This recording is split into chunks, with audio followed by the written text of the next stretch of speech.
need them. The shorter you are, the more you need them. You like that person at the garden state tonight with the seller parking space.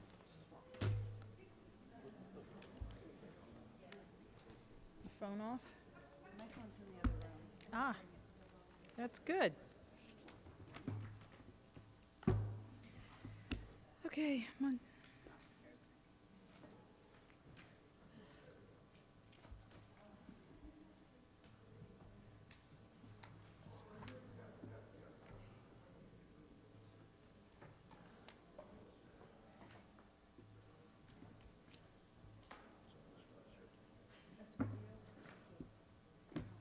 down. Oh, she hasn't delivered? I ordered it like 2 weeks ago. Should I get you a water bottle? Did you get a tree?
Good evening. This is the Ridgewood Village Council Public Workshop. The date is September 25th, 2024. The time is 7:30. Adequate notice of this meeting has been provided by a posting on the bulletin board in Village Hall, by mail to the Ridgewood News, the Record, and by submission to all persons entitled the same as provided by law of a schedule, including the date and time of this meeting. Roll call. Deputy Mayor Perrin. Here. Councilmember Reynolds. Here. Councilmember Whites. Here. Councilmember Winograd. Here. Mayor Vagianos. Here. Will you all please join us in a salute to our flag?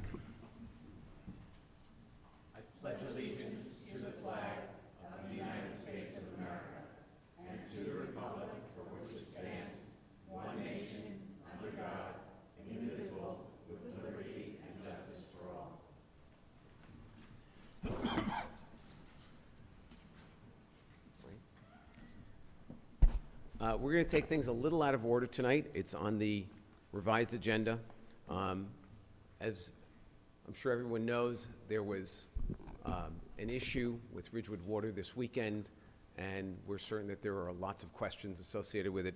So we want to get that information out to everyone as quickly and efficiently as possible.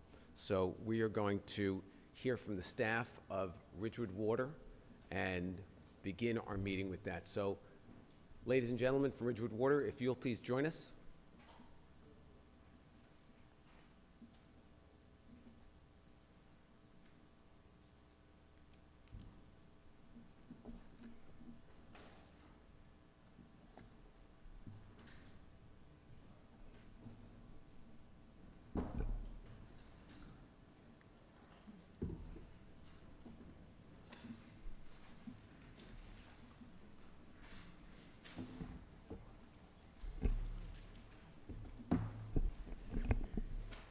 Thank you all so much tonight for being here. We know that you've been working throughout the weekend, long nights, long days, a lot going on. So, Rich, will you take a moment and please introduce your staff? Thank you, Mayor. Good evening, Council. With me tonight, I have Justin Popek. Justin heads up the Customer Service Division of Ridgewood Water. Seated next to him is Jill Fasano, our Senior Engineer. Next is Neil Gallone, who heads up the Information System, or otherwise known as Geographic Information System Division of Ridgewood Water. Myself, Richard Calby, Director for Ridgewood Water. To my right is William Bierwas. He's the Superintendent of Water and the licensed operator for the system. And last is Michael Kors, the Business Manager for Ridgewood Water. Thank you so much. And Rich, I know that there's something you'd like to say before we begin the discussion. Thank you, Mayor. So the emergency event that occurred this weekend was an unfortunate circumstance, and one that Ridgewood Water and the Village of Ridgewood take very seriously. We apologize to the affected customers for any inconvenience. The Ridgewood staff worked through the weekend to ensure that the ban could be lifted in 24 hours and before the start of work and school of this week. As we work to evaluate immediate and long-term solutions, we ask for your cooperation and patience. Thank you. Thank you. So there was a boil water advisory this weekend for parts of Ridgewood, Midland Park, and Wyckoff. Can you tell us what happened?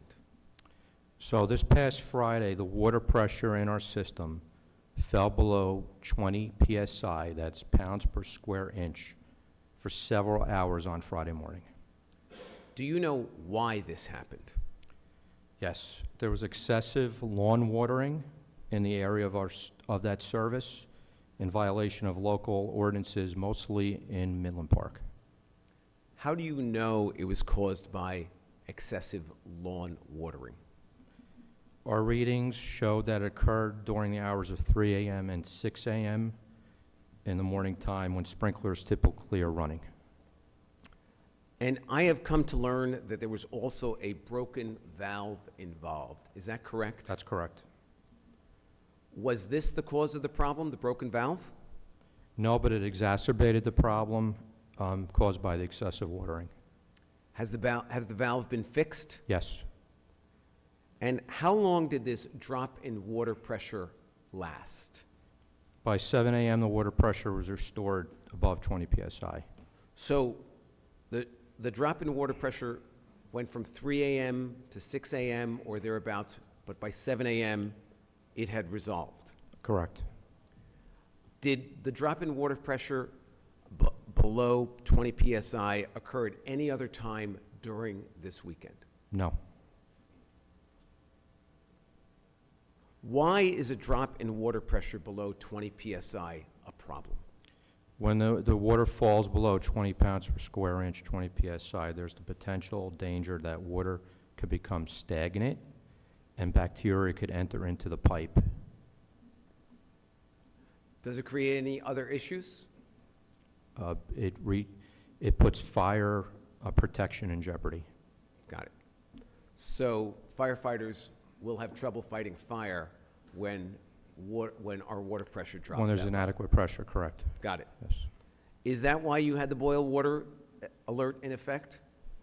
The boil water alert was in effect because of the drop in pressure mandated by the New Jersey Department of Environmental Protection. But please explain to us how that relates to the bacteria forming. It's necessary to take those precautions to ensure that the public is prepared and taking those precautions to protect themselves in case any bacteria did get into the water after the reduction in pressure. And if there were bacteria in the water, what does the boil water alert do? The advisory recommended that for potable use, customers bring their water to rolling boil for at least 1 minute for safe use. That 1 minute of a rolling boil removes the bacteria in the water. Got it. So then it would be safe at that point to drink. Correct. Great. Did you actually test for bacteria? Yes, we took 17 samples throughout the area. Why did you test it? The information that I have is that the DEP required you to test it 9 times. That's But correct. you tested it 17 times. Why did you do that? We took extra precautions to make sure the water was safe. And did the testing actually reveal any bacteria in the water? No, all tests taken were negative for bacteria. So the boil water alert turned out to be precautionary. That's correct. And when was the boil water alert lifted? We lifted on Sunday afternoon, approximately 4 p.m. How many homes were notified of the boil water alert? 6,147. Now, that's how many were notified. How many homes were actually affected by the drop in water pressure? So let me just back up. It was 6,147 services. So that could be a combination of homes, businesses, schools, et cetera. Right. But our best estimates that the truly affected area was 35 to 100 service connections. I'm sorry? 35 to 100 service connections. 35 to 100. I thought you said 3,500. No, 35 to 100. So it was less than we believe it was less than 100 homes. based and on our businesses. estimates, Right. yes. Got it. If we believe there were 100 homes and businesses or less, why did we notify over 6,100 locations? It's our job to take every possible precaution necessary to protect the public. And it was necessary to do that, to protect that entire zone and provide that precautionary notice in case bacteria indeed was in the water and had spread. And it's my understanding that you did this in concert with recommendations from the DEP. That's correct. So you were in contact with the DEP this entire time, correct? Correct. Great. So there were actually two major problems. One was the boil water alert because of the PSI dropping below 20, but then there was a serious communications breakdown. How did we notify the 6,100 homes and businesses of the low pressure problem? So we contacted the customers in the area using the reverse 911 system that we have set up for the utility. We also contacted the residents via our website and social media platforms. But it turns out that the reverse 911 system was both inadequate and inaccurate. That's correct. Why was that? Because the system is a sign-in, opt-in, so it doesn't contain your address or your phone number if you don't opt in. It requires residents to voluntarily sign up. So we don't just have everyone's phone number in our 911 system? That's correct. So if somebody does not opt in, they don't get notified of any emergency in the village? Correct. Got it. Approximately how many of our residents, percentage-wise, are signed up for the 911 system? Our estimates are anywhere between 50 to 60%, but that's total Ridgewood Water customers. Got it. What steps, because this is so inadequate, what steps have we taken to get people to sign up? When we initiated the reverse 911 system, we did mass mail. It's listed on the quarterly bills. It's also on our website and on the village website. Okay. So that's why it was inadequate. Why was it inaccurate? So part of how we prepare the call is taking information to outline the area of effect. The transfer of that data from one system to the reverse 911 system was inaccurate and caused overlap in the area. Because, in fact, there were people who were notified that this did not affect them, and they actually received a 911 call saying, you are fine, but they actually were in the zone affected by this. Is that correct? That's correct, or some in the reverse as well. And Keith, I'm going to turn to you for just a moment. Why didn't we just send out a town-wide email to let everyone know what was going on? So the answer to that is multifaceted. First, obviously this emergency affected 3 of the 4 service municipalities, excluding Glen Rock. So a townwide email in Ridgewood alone was not going to notify the folks in the other 2 municipalities that were affected. In addition to that, we have 75 email subscribers to our e-notification system. 7,500. 7,500 email subscribers in the village database. When the numbers were presented to me Saturday morning, there were 1,700 homes affected, approximately, that would need to be notified in the village. My concern was confusion. And at the time that I made the decision not to send the email, I made it based on the fact that I believed that the accuracy and efficiency of the reverse 911 system would be much better than it proved out to be. So at the time, we did not send out an email village-wide. Again, 7,500 email subscribers, 1,700 affected homes. Didn't want to give bad information to folks who weren't affected.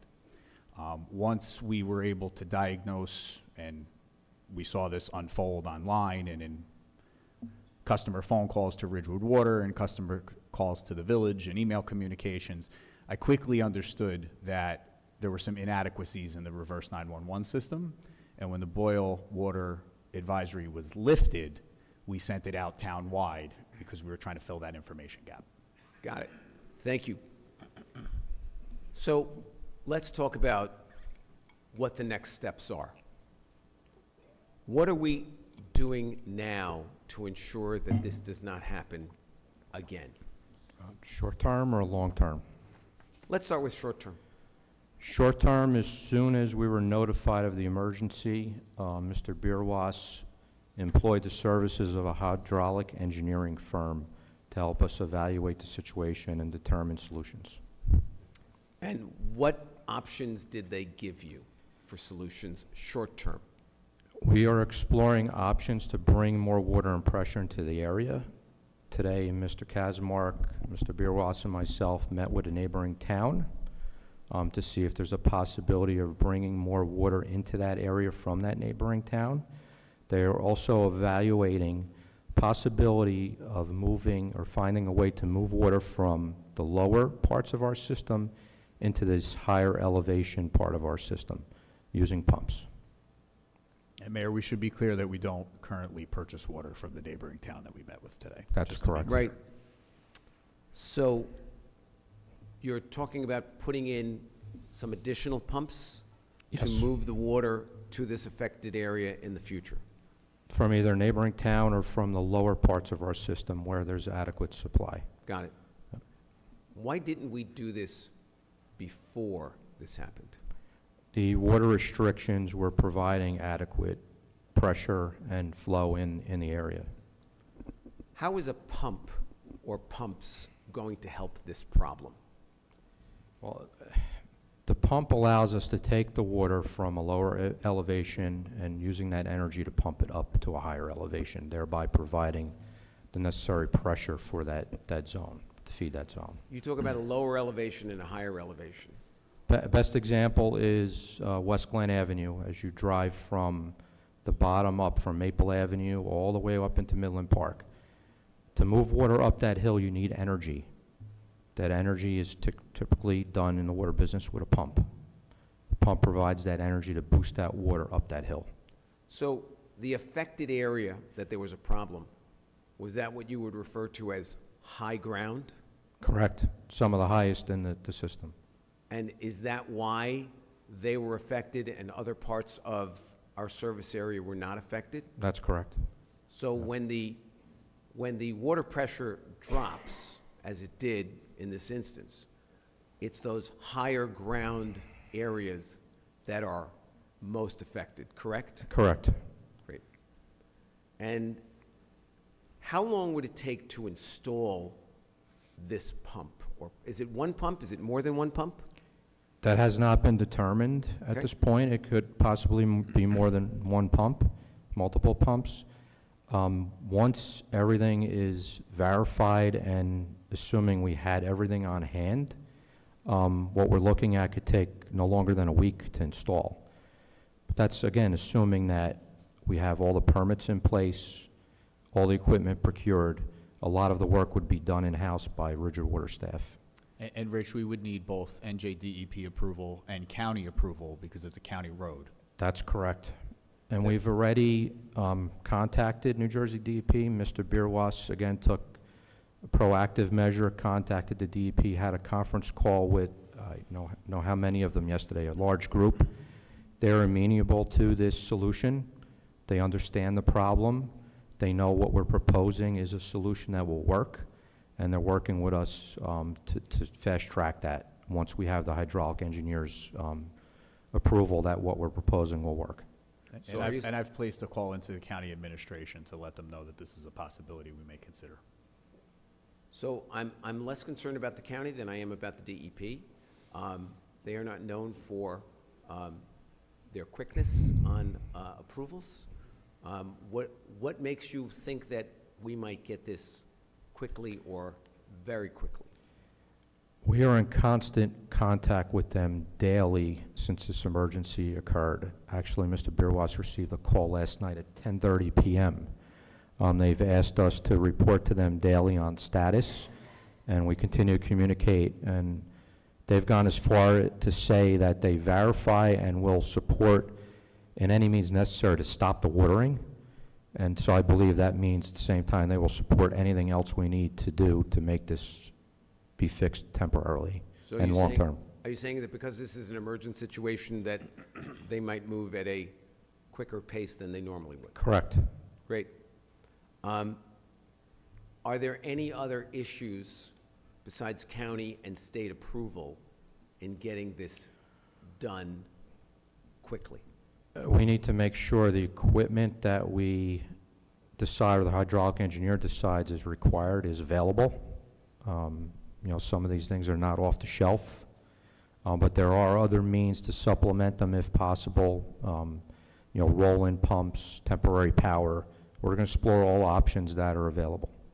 When would you expect to get the report from our hydraulic engineer so that we could begin to look for this equipment?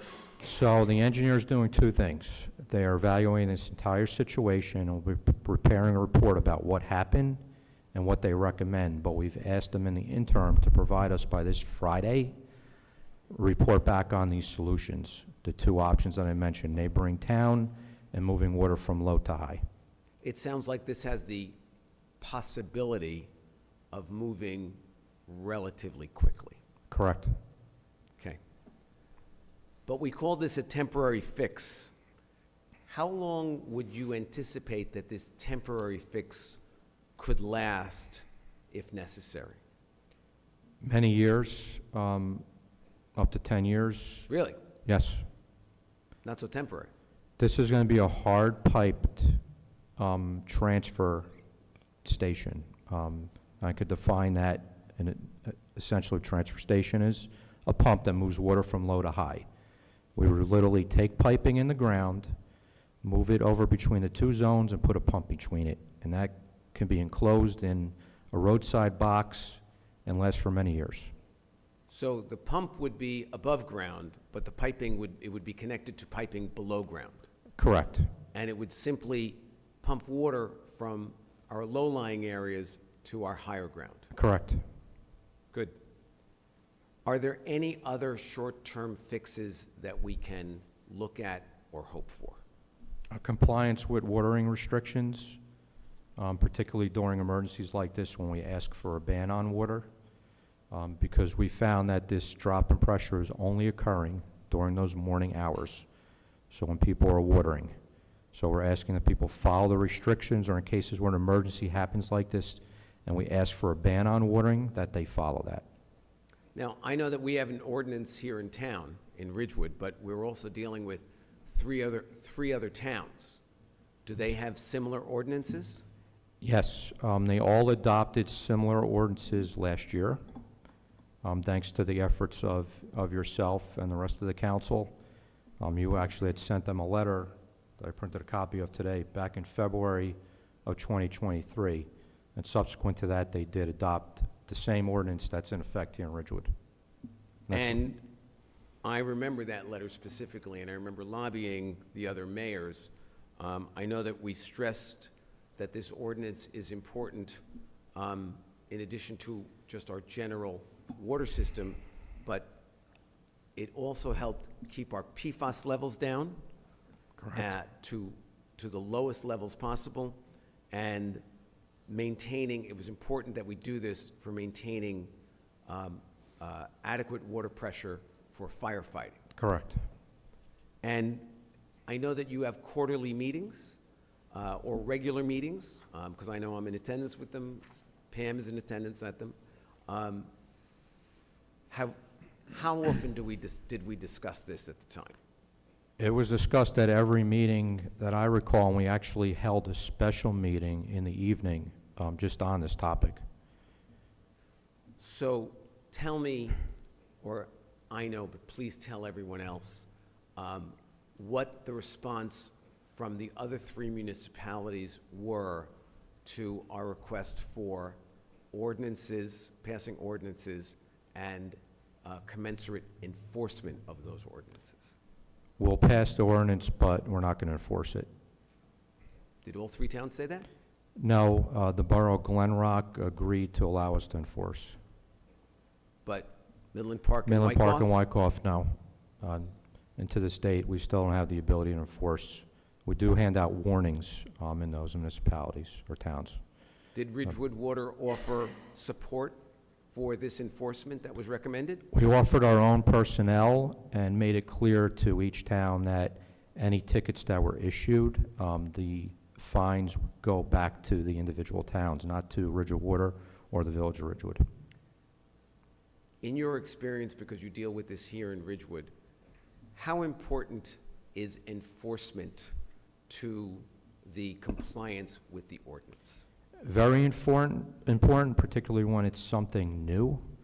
And we found that enforcement helps stop the watering. You know, in our experience here in Ridgewood, we've been doing it since 2017. Granted, there are still people that will take multiple fines and continue to water, but the majority, after getting a fine, will make the adjustments to their system and water on the correct days. So without enforcement, the ordinance has no teeth. Correct. And remind me again, where was this problem caused? This was in Midland Park. One of the towns that refused to have enforcement of the ordinance, correct? That's correct. Okay, let's move on. Tell us all about the long-term fix for this. So the long-term fix could be similar to the short-term fix. What the hydraulic engineer is looking at is the entire zone, again, these highest elevations of our system, and finding where's the best place to move water into that zone to provide adequate pressure and fire protection. So one of the temporary fixes can very well become the permanent fix. And how long would it take to complete this long-term fix? It could be approximately 2 years from the time we get the study complete, do the design, get all the necessary permits, because that would no longer be an emergent situation. It'd have to go through all the normal channels and funding, of course, where I anticipate something like this could be in the rough range of approximately $2 million or more. Got it. And you are not overly concerned that the long-term fix would take longer than the short-term fix will last? Correct. And about how much do you estimate the short-term fix would cost? Rough estimate, upwards of $300,000 between the pipe, the pumping, procuring temporary power for location. Got it. And I'm going to shift my focus for a moment, because now I want to talk about the fixes to the communication issue, which was so inadequate that we really need to address it. And Keith, this is really your neck of the woods, so I'm going to direct my questions to you. What's being done to ensure that this breakdown in communications never happens again? So let me just back up from your question, if I may, Mayor. I think it's well known that one of the first things when I assumed this position that I identified was a major need for improvement, not only at the Ridgewood Water level, but also at the village level when it came to communications.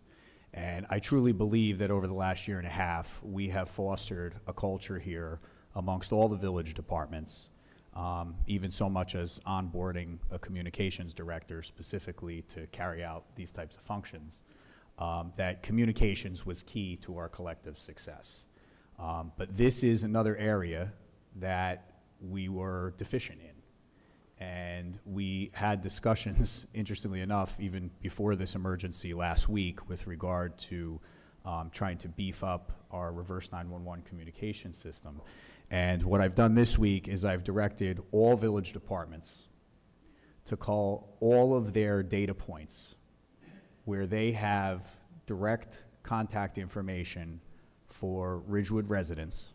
And that's going to include tax records, health department records when it comes to dog and cat licensing, recreation program contacts, senior citizen contacts, building department permitting and the contact information that was submitted there, and some additional data points that we can call throughout the village. And we're going to migrate all of those pieces of contact information through our GIS system. We're going to collect that, and we're going to provide that to our reverse 911 provider. So basically, this system that was an opt-in system, we are now going to take all the data that we have, and we're going to dump it in there. The one caveat, and I think it's important, especially when you're trying to protect personal information, especially of our residents, is that this is only going to be used in the event of an emergency, a true emergency, whether it be a water emergency, whether it be a plane crash, whether it be an active shooter situation. Only when OEM determines that it reaches that threshold of an emergency situation, obviously on the Ridgewood Water side in consultation with Rich, will we utilize this to notify residents. So this isn't going to be like our e-newsletter where we send out notice that there's a crafts fair. No, even road closures, and we had the street fair last weekend and different things like that. We're not going to use this for anything but a true and actual emergency where we, in real time, need to make instant notification to the folks who live here in the village. And when do you project that you're going to have collected all of this information? We have probably 50% of it already culled. I've been working with Neil and his team and Dylan Hansen, our IT director, to work with the individual departments to gather this information. I anticipate that by mid-next week, we will likely have all of the information to be reviewed and prepared to be migrated into the reverse 911 system. And obviously, everyone's personal information for people who are concerned that they have now given this to the government. What if they say, I don't want to be in this? We will be aggressive about notifying people that they have been migrated over to the system. So much so that once everyone is entered in, we're going to do a reverse 911 call to those individuals, to everybody in the system, whether you exist in the system today or whether your data point is going to be entered in there in the next 10 days or so. We're going to do a reverse 911 call from me, indicating to people that they have now been entered into our reverse 911 system, that this information is only going to be used for emergency circumstances, and that if they would like to opt out or unsubscribe, for instance, let's say we have a data point for someone who's moved out of the village, they will be able to go to either the Ridgewood Water website or the Village of Ridgewood website. There will be a banner at the top of the home page, the landing page, that will guide them to how they can unsubscribe if they choose not to be part of the emergency notification system. And we service 3 other towns. And I'm going to gather that we have similar issues with our reverse 911 system for them. So what are we doing to incorporate that contact information into our reverse 911 system? So let me first state that any emergency notification that comes out from the Village of Ridgewood to Midland Park, Wyckoff, or Glen Rock is exclusively on the Ridgewood water issue. So, for instance, when they had the shooting in Glen Rock, that's up to the Glen Rock OEM folks to utilize their own means of reverse 911 to notify folks of that type of emergency. So this would just be used for Ridgewood water. But today, I sent a letter to each of the respective mayors in those municipalities with a carbon copy to the business administrator in each town, inviting them to call the same type of data sets that we are going to call here in the Village of Ridgewood and share that with Neil and his team in the GIS division at Ridgewood Water, And we have extended them the same invitation to gather that information, share it with us, and we'll put that into the reverse 911 system that we use for Ridgewood Water to service those 3 municipalities. And what else can we do to make our system more communicative and more reliable? So even before this emergency occurred on Saturday, I was talking with Carol Belkowski, our communications director, and we had intended on doing a town-wide mailing that would go to every residential homeowner that would provide a QR code that they could scan on their phone, and it would bring them back to a landing page on the village website that would be a listing of all of our different communication outlets.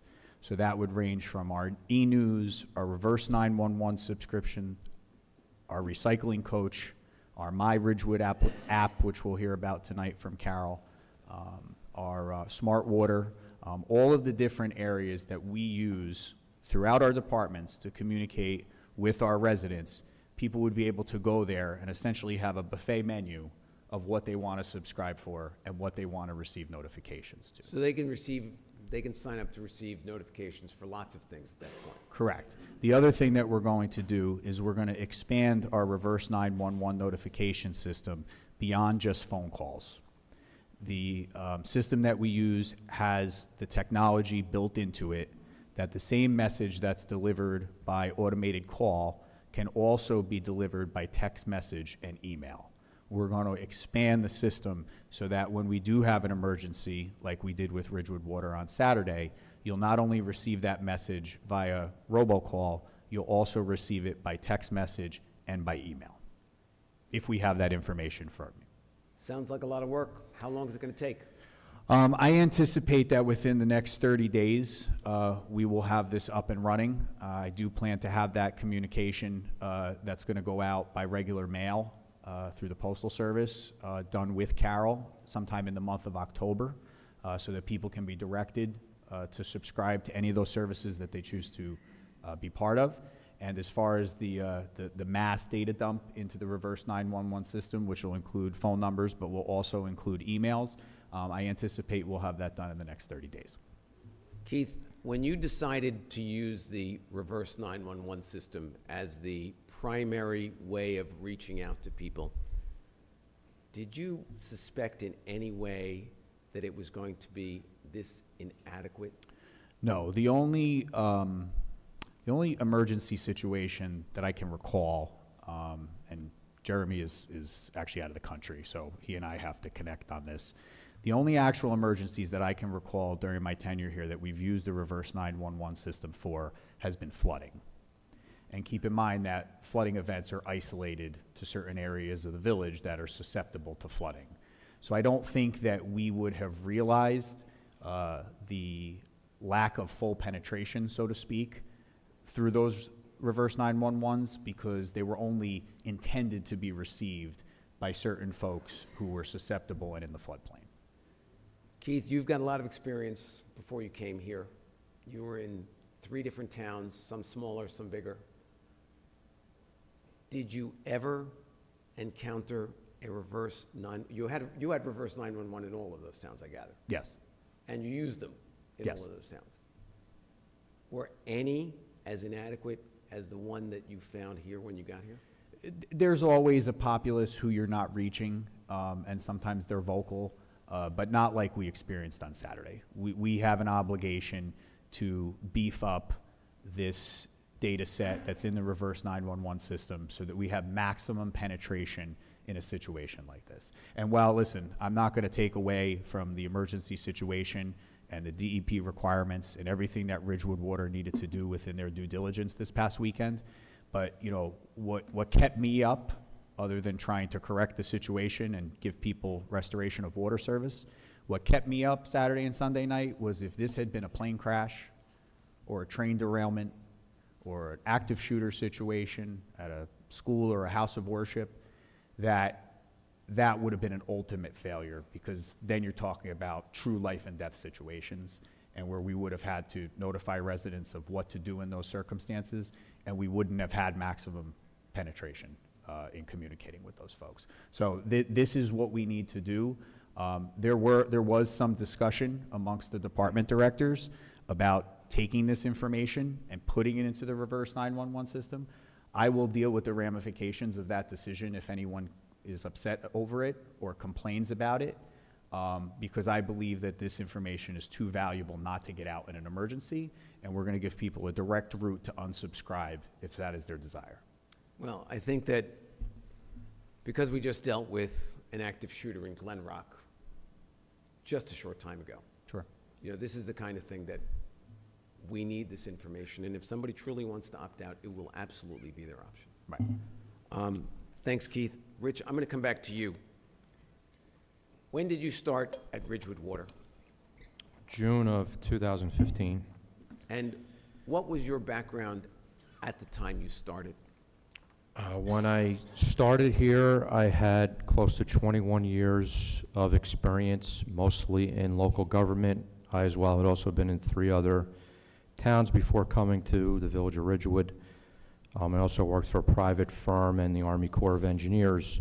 My primary expertise is in the field of civil engineering, mostly project management, construction, water system operations, and the last 5 years before I came here, in particular, running what was known as the Livingston Water Department. So you're a water guy. Yes. When you arrived here, what was your assessment of our water system? A sinking ship, a 100-year-old system that needed a lot of help. And why do you call it a sinking ship? I know that when we spoke earlier, you also referred to it as a system in crisis. That's correct. A system in crisis because, unbeknownst to me, day one when I walked in, what was handed to me were 3 administrative orders from the U.S. EPA and New Jersey DEP of various notices of violation, notices of fines. I was put right in the middle of several legal cases involving those and had to put myself in the position to negotiate settlements and schedules to complete all the necessary work to correct those actions. The system didn't actually meet federal or state guidelines, is that correct? That's correct. And how long had it been since the piping and pumping and pumps had been updated? In some cases, decades.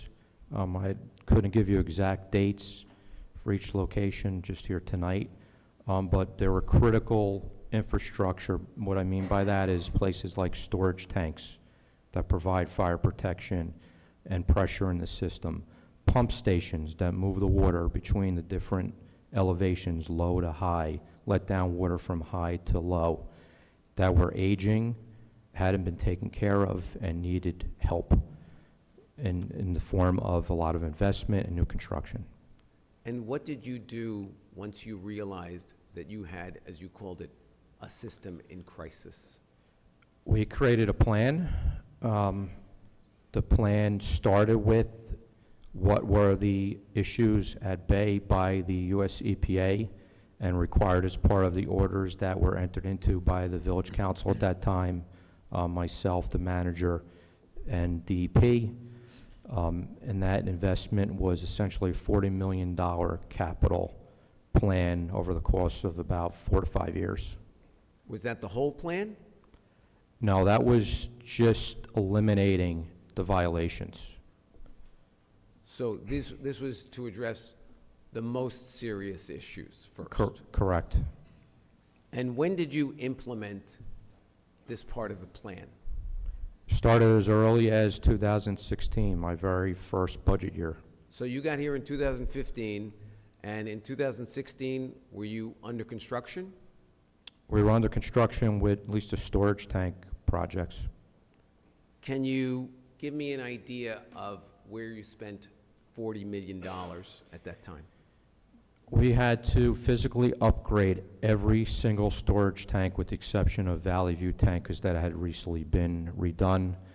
We had to provide security measures to address the possibility of terrorist threats to the water system. install security mechanisms like cameras, access systems. We had to upgrade the supervisory control and data acquisition system that controls the entire network of the system because it was archaic and communicated via old copper lines or radio systems that were delayed. There were no controls on the disinfection methods within the system, and they did not report back to SCADA. We had to make those corrections. And then every single major transfer station that had pumps to move the water was upgraded with new electrical controls, environmental controls, and security. And as part of that $40 million plan, didn't you also upgrade some of the pump facilities that transfer water from low-lying areas to higher ground? Correct. And when did you complete this phase of the plan, approximately? Approximately 2019, 2020. And had you not completed that phase of the plan, would the current problem that we just experienced this weekend been worse? Undoubtedly much worse. So that was part of the plan. Correct. Tell me about the rest of the plan, and let's start with, you spent $40 million. How much were you planning on spending for the rest of the plan? In rough estimates, probably in excess of another $200 million. So this was really just the start of a much larger plan. This is an aging infrastructure. It's over 110-year-old system. There are pipes in the ground that are over 100 years old. The investment needs to be made and is now legally required per the state legislature to be replaced with new infrastructure. So you spent $40 million. You had another $200 million that you needed to spend. Did you do it? No. Why not? A word that we use here very often, the acronym being PFAS. PFAS regulation came into effect. There was the need to address that, not only regulatory, but to provide safe drinking water to the community. And that was going to be a major investment that was necessary and would trump everything else to get it done in time to meet that mandate. Why couldn't you do them both at the same time? They both needed to get done.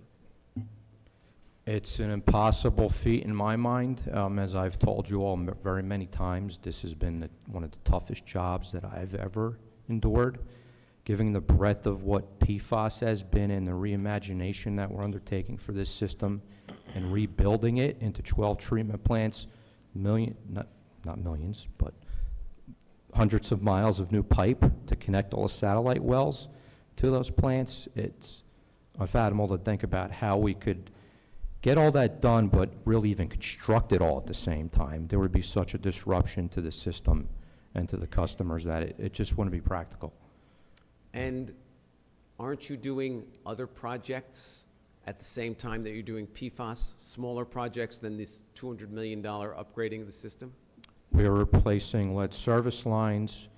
We are every year replacing close to 2 miles of water distribution main in the system and are continuing to make improvements on well pumps, well stations, security measures, fences, et cetera.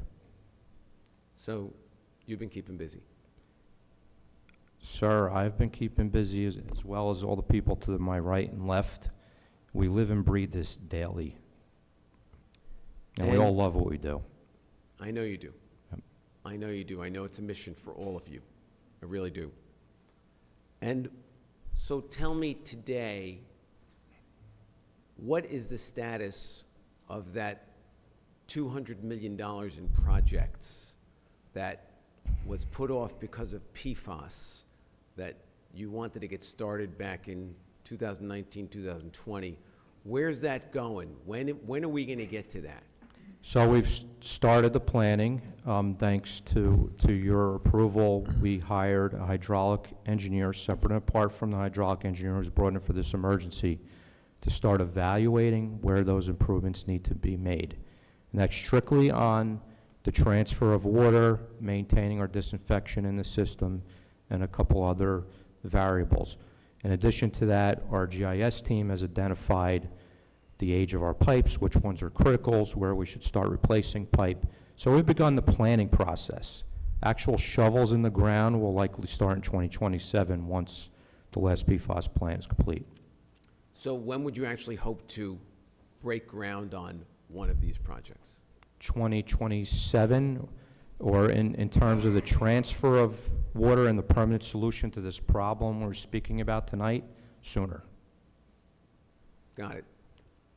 So had the PFAS remediation project not interrupted your execution of this $200 million in upgrades, would we have experienced any of the issues that we experienced this weekend? No. So that set of projects that you had in mind back in 2016 would have addressed the issues that we face today. You all know how aggressive I've been on PFAS. I would have been just as aggressive on that plan and getting that work done. You know, one of the things that we hear a lot about is the lawn watering restrictions, and there are certainly environmental reasons in addition to our limited infrastructure. Had you been able to implement that $200 million project, putting aside for just a moment environmental issues associated with excessive, let's call it, lawn watering, would we have any lawn watering restrictions at all if you had done that? None. I actually sat at a public meeting in another town that we serve and said that very thing when I presented to them the plan for the future of Ridgewood Water, and explained to them that our goal in improving the system was to be in a position that instead of telling people in the summer that they can't water and that their lawn has to die, that when that heat wave comes, we have the supply and you could water more on this week. Got it. Thank you. I want to let everybody know, as maybe a parent, I spent virtually the entire day with this team of people so that I could become fully educated, so that I could ask the questions that I think everybody wants answers to. So that's why I was in a position to ask these questions. And with that, I'm going to turn it over to the rest of this council to ask whatever questions they feel are appropriate. Evan, why don't you kick it off? Great, thanks so much. First of all, Rich, thank you personally, thank you to your staff for working over the weekend. I know that was tough. I know when Keith was updating us, we were originally told that the advisory might be lifted on Monday. I know it was lifted on Sunday. I imagine it's because of a lot of hard work by the people in front of me and your entire team. So please know that on a personal level and on a village level, we appreciate all the hard work that went in to fixing the issue. With that said, the valve that was broken, how long was that broken? I'll defer to Mr. Bierwas since that's in his distribution division. So, excuse me, unfortunately at this time I can't answer that. I can tell you that the valve was last inspected in 2019 and appeared to be functional, but we cannot answer with certainty at this time when that valve broke. So I know, Rich, you had said that the valve was a contributing factor, not a causation factor. How big a contributing factor was it to the issue over the weekend? So let me try to explain what the broken valve was causing. The majority of the system functions well on the basis that water has the ability to get to any service connection from different directions, called a loop system. Some cases, people living on dead end, they don't have the luxury of that. In this particular area, it was looped, but when that valve broke and dropped, the water was only getting to that block or that street one way. So when the watering began, there was only that one source of water and not the ability for water to come in from the other side and help supply it and provide that necessary pressure. Gotcha. Okay. One of the things that surprised me was how did we not see this coming? I mean, like, how did it happen so suddenly? I assumed that pressure was dipping. Did we notice that it was getting low? I mean, you know, it's not the first time we've had issues with lawn watering and people breaking the rules. But how is it that it happened so quickly that I wouldn't see it coming this time? I don't know the answer to that question. I could tell you that we received minimal complaints relative to the low pressure in that area. We were lucky to have a councilwoman in Midland Park that lived in the area who started to complain this summer. And as a result of that, we launched into action to the point that we were monitoring it, and that resulted in the low pressure result that we found last week. I mean, do we not measure the PSI on a regular basis, or how do we keep tabs on it? We do measure, but it's not at every point in the system. It's at the well houses or treatment plants or at the tanks. This was an isolated area amongst 2 or 3 streets, the 36 to 100 locations that we originally identified. It's And- important to note, too, that the low PSI happens between 3 and 6 a.m. So Correct. the reason that we don't get an abundance of complaints during that time period is most people are sleeping, or as they're getting up and starting their day, the system is coming back to a better level of pressure. Am I correct in saying that, Rich? That's correct. So has this ever happened before? Not since I've been here, I could recall. Okay. So I've lived in Ridgewood for 12 years. I've never seen this happen before. I view this as a bit of an aberration and a sort of, bit of, a bunch of factors coming together. With that, it's an important aberration. I mean, people were legitimately, I think, scared. Obviously, there are holes in the communication system. I'm not going to ask questions about it because I think we know we have some homework to do here on the reverse 911 system. And Keith, I applaud your efforts on this. This is an area we got to get better on for all the reasons you outlined. Because today was boiling water, tomorrow could be something even more urgent. But again, Rich, I know I appreciate all the work that went into this. I appreciate all the work all of you do. Obviously, we got a little work to do here, but again, thank you for all your hard work. Thank you. Thanks, Evan. Siobhan? I want to thank the entire Ridgewood Water team, Carol from Communications, and Keith for addressing this. And I don't want to be redundant, but in some of the longer-term discussions on how to disincentivize watering of the lawn, tiered pricing always comes up. I'm wondering how quickly we can begin, because effectively, for people who are watching this, the ordinances in place without enforcement are basically null and void. We don't have the authority to enforce in those municipalities. So it becomes a question of how to enforce it, and the economics of tiered pricing would force this exchange, because it'd be the more you use, the more you would pay per gallon. So it's an economic way of Ridgewood Water enforcing this. So that's part one. Part two is, I'm assuming you can tell the addresses of the individual consumption that triggered this, and have we dealt with them, communicated with them? If it's 3 to 6, can we switch the times? You can by address, correct? Find out the mass contributors to the usage during that time period. So first is long-term strategy, tiered pricing, which I think this council would love to discuss. I don't know how to make that happen. And then 2, are we with more pragmatic gloves going out to the users that did this and talking to them about adjusting their usage in concert with each other? So starting with the first question, tiered pricing, and Mr. Popek could attest to this because he's heard me say it a bunch of times, and he and Mike's predecessor 2 times ago had this idea a long time ago. But again, what became of it is other things got in the way, PFAS in particular. And the one very question I asked and posed to them when it was proposed, if we're going to do this, we need to make sure we could provide the water to that person that wants to pay that high price. 2015, we didn't have that supply. Today we have that supply, but we do not have the means to move it in every place that we need it. And that's the second part of the plan. But undoubtedly, you're correct, tiered pricing is likely the best option, and it's going to kick back up in our discussions once we're complete with PFAS. I mean, not today or tomorrow, because you guys have been busy, but I would like to see that added on an agenda so we can get an idea of what the actual tiering looks like. That will require a rate study. Okay. So that would be something we'd have to hire a rate expert to do. And, again, by the time we complete all the improvements, that whole study could change. So I would recommend you hold off on that. I'm happy to discuss the ideas. Okay. around it and explain to the public what tier pricing actually means. But definitely, it's a way to go in the future. A lot of utilities utilize it today. And it incentivizes the user and also provides those who can serve, and particularly those who might be on a fixed income with a discount. So, Great. And then the second part of the question. second part.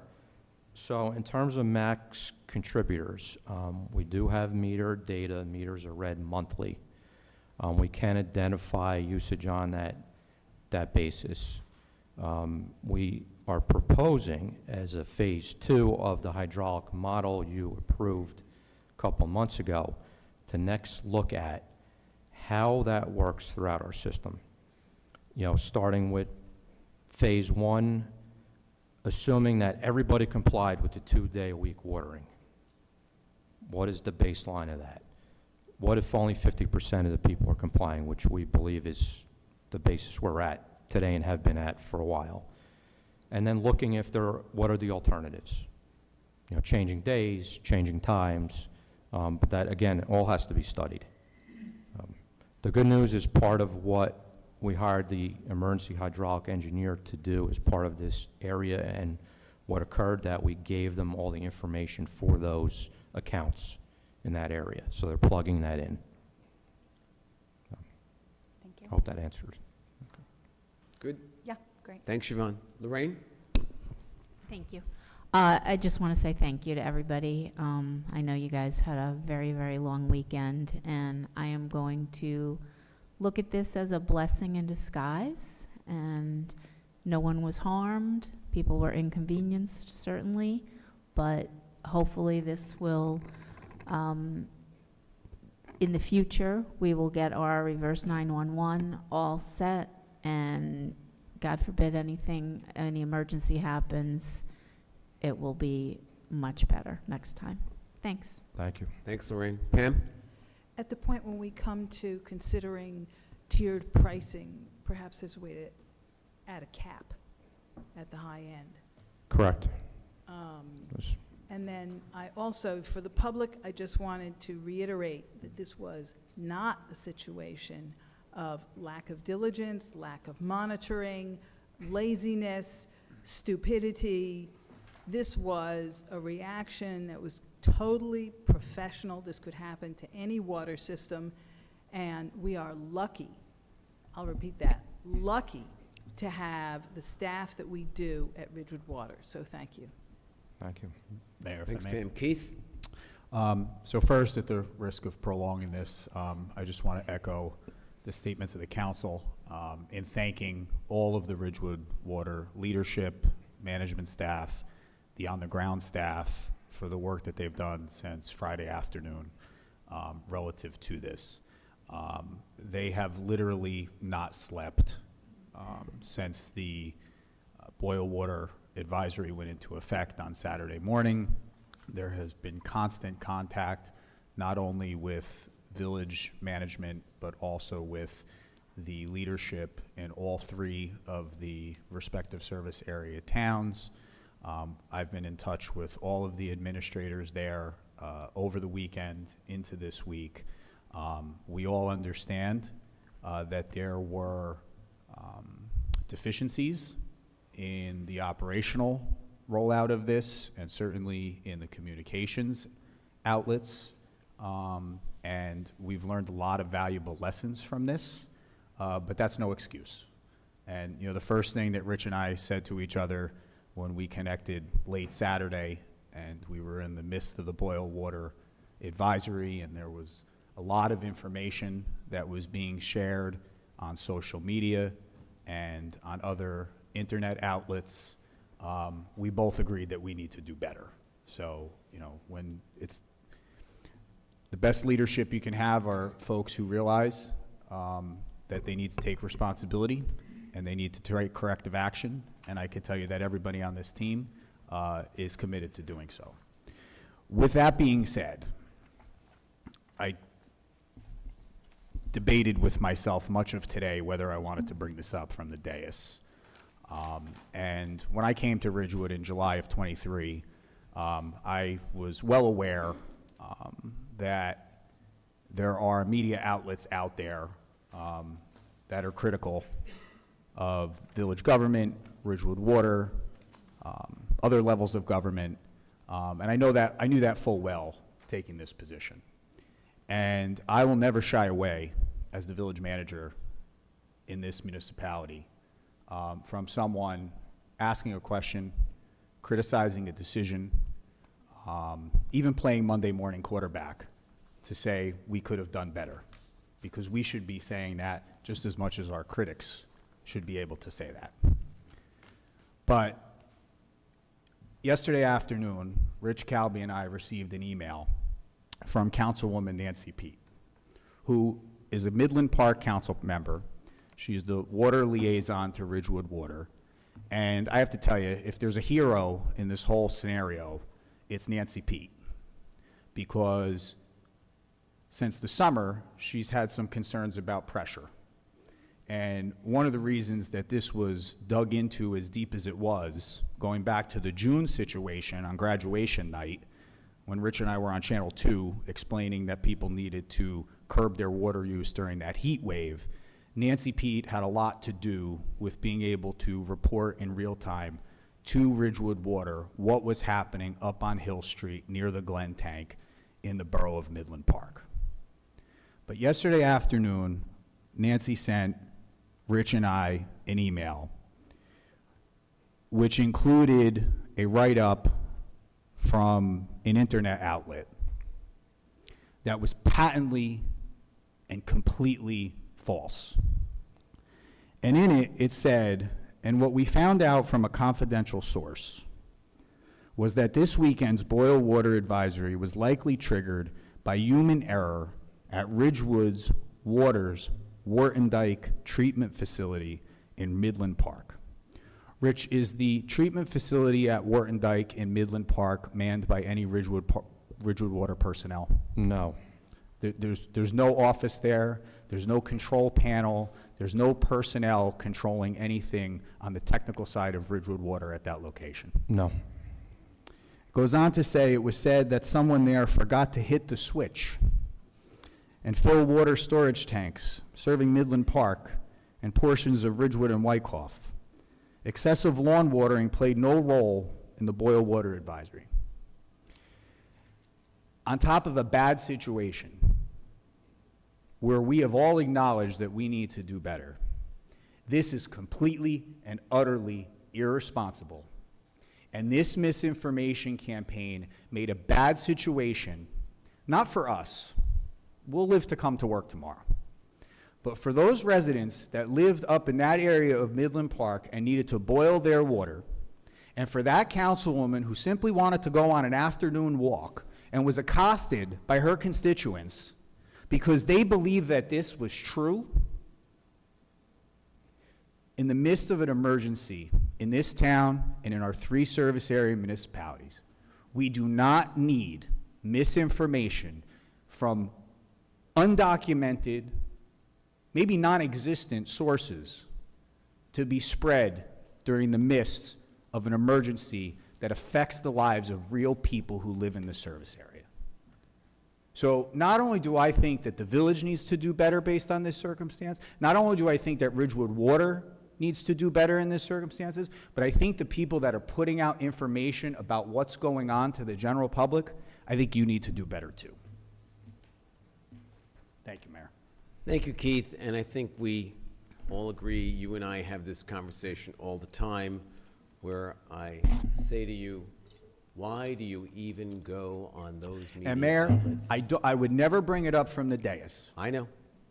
I know. if not for an elected official who suffered greatly this past week, didn't bring it to Rich and Mai's attention yesterday.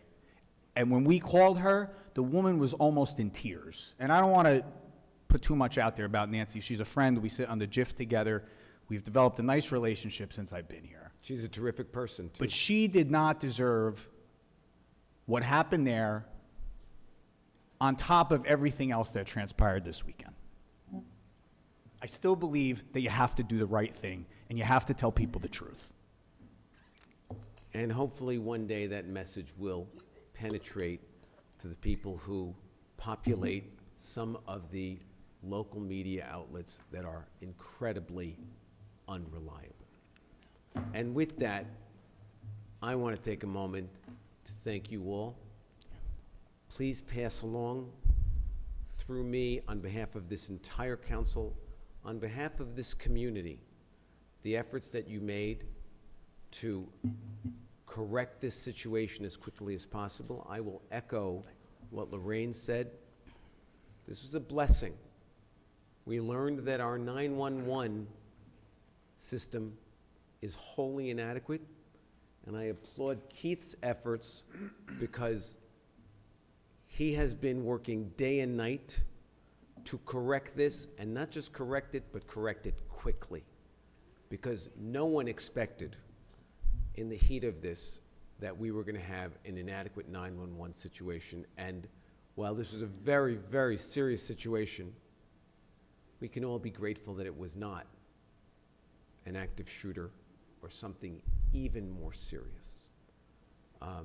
And I applaud you because, like Keith, who has moved on this so quickly and has a goal of getting the 911 system in good shape within 30 days, that you already have a plan to get this repaired so it does not recur. And I'm just going to say, because I do understand that the DEP is going to move quickly, but I'll believe it when I see it, in very short order. I mean, this happened on Friday. It ended on Sunday. It's only Wednesday. And I'm not saying slow down, step on the gas, but thank you all, because this is the kind, when things are going smoothly, that is not the measure of the quality of the people who you are with. It is when times get rough, that's when we see what everybody's made of. And I think we've seen what you are made of. And again, it's not to take away from what a difficult situation this was.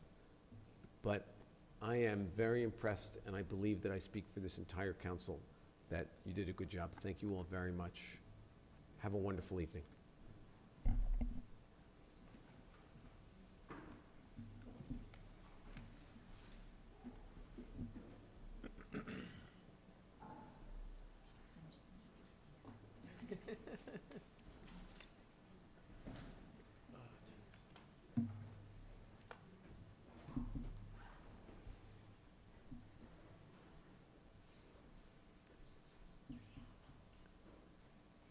And with that, and with my apologies for the delay to public comment, we will go directly to public comment now.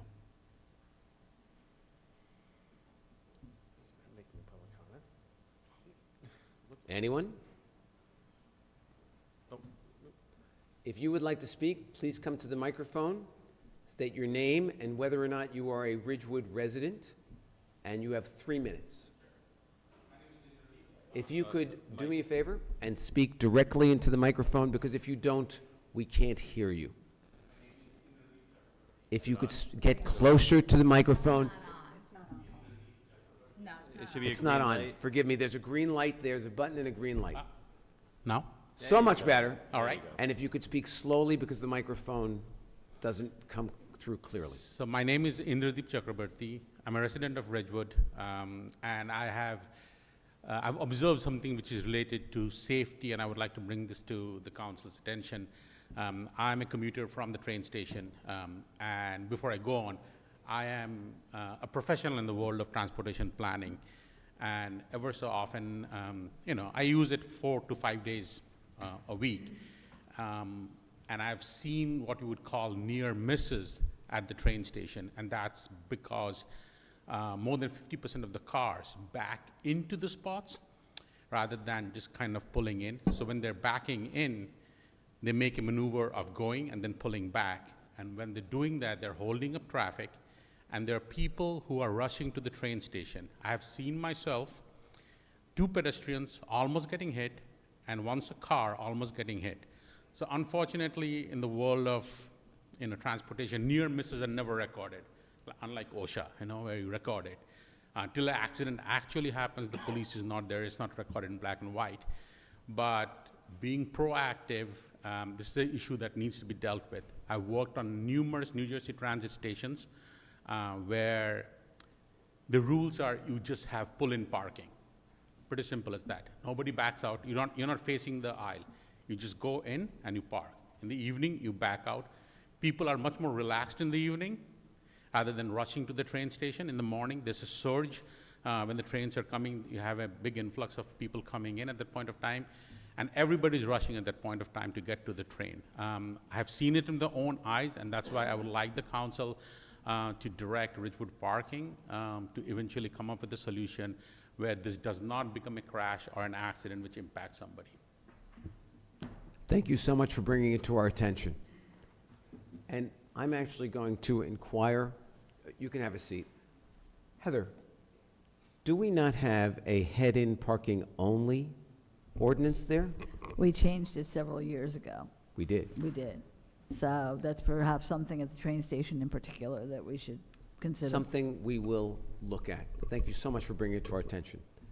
Anyone else? Yes.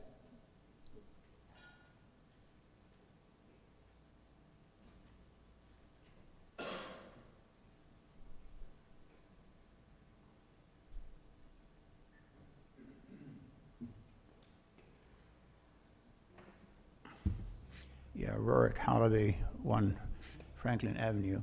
First, I want to congratulate you, Paul, for a terrific, terrific session in which you brought out the facts and informed us as to exactly what happened. You were just superb. Now, where I disagree with you slightly, and I agree with Keith 100%, though with Keith, it isn't a case of misinformation, it is disinformation. Intentional ways of trying to mislead the public. And Paul, I tell you, the Mark Twain said it best, that truth is barely tying on its shoes when the lie goes halfway around the world. You really have to take on the liars head on. You can't just wait for the truth to filter through.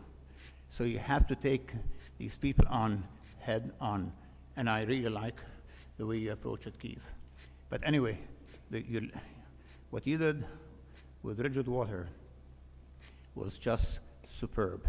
You were prepared. These guys came here in force.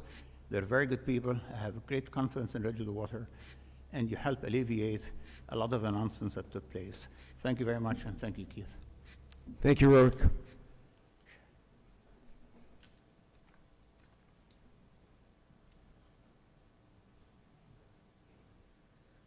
Good evening, Ann Loving, Ridgewood, New Jersey. I was attending remotely a Board of Ed meeting the other night, and a couple of the teachers were being honored, and they got up to take photos, and all but one member of the board did not get up for the photos, and I was curious about that, and this is what I found out, that the Board of Ed has the following policy, which I will read. The school district will not distribute via mass mailings or other means to the district community at large publications that include the pictures of any members of the Board of Education within 90 days before any election in which any board member is seeking any elective office or any election relating to school district operations held in the district.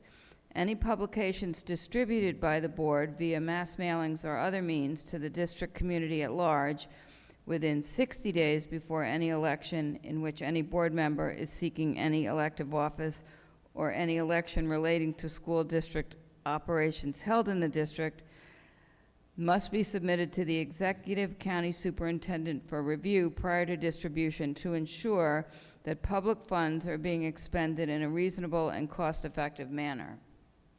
That's like one enormous run-on sentence. But it's interesting because, first of all, the teachers that were being honored and getting, retirement or other awards didn't get to have the photo op with the full complement of the board. But on the other hand, it's apparent that they don't want to allow board members to be, I guess, campaigning via photographs during the 60 or 90 days prior to an election. It's just something that the next council might want to take a look at, because, you know, there may be pros and cons to this policy that the board has, and maybe the next council might want to think about that. Thank you. Thank you, Ann. Anyone else from the audience? Seeing none, we'll go to our hybrid access. Catherine, you're up. Good evening, Catherine Schmidt, 123 South Irving Street. So I had 3 things that I wanted to talk about. First, the town garage. Now that we own it, I know that everybody is thinking about what we can do with it, and I'm sure everybody is telling you what we should be doing with it. So I would like to put in my vote for a park. Not a kid's park with balls running in the street, but an adult park. My model is Bryant Park in New York with chess and checker tables, maybe a horseshoe or bocce court, perhaps even a path that could even take the place of the sidewalk and wander through landscape gardens where people can push strollers or seniors and others can walk. A shadowed pergola, perhaps with benches, would also be wonderful. We talk about traffic calming and beautification of the Franklin corridor, and we pride ourselves on increasingly becoming age-friendly. I think this would be a welcome addition to address all of those goals. Then I want to thank you for the crossing signals that were installed at South Irving Street. I'm not sure if this is an experiment or a permanent change, but it certainly is an intersection that needs something. I myself have been almost clipped by a car a while ago, and I do live on South Irving Street. Which brings me to the intersection of Broad Street and East Ridgewood Avenue. I continue to experience how no one at that corner knows what to do. The Broad Street traffic thinks they have the right of way, and they boldly and barely, they hardly and barely stop. Cars come out of the train station parking lot or up Ridgewood Avenue. They also hesitate because they don't know where they need to go. And pedestrians are confused if they're paying attention at all. I've heard that there are not enough warrants, I think that's the right word, to suggest that this area needs something there. And I think that's meant to say that maybe there's not enough evidence of problems or accidents. But this all reminds me of an accident that occurred long ago, decades ago, when a young high school girl, who I've researched her name but cannot find it, was killed in a car accident on Meadowbrook at the corner of either Libby or Pearsall, but near Grace Church. One of the reasons for the accident was that there was no stop sign at the cross street.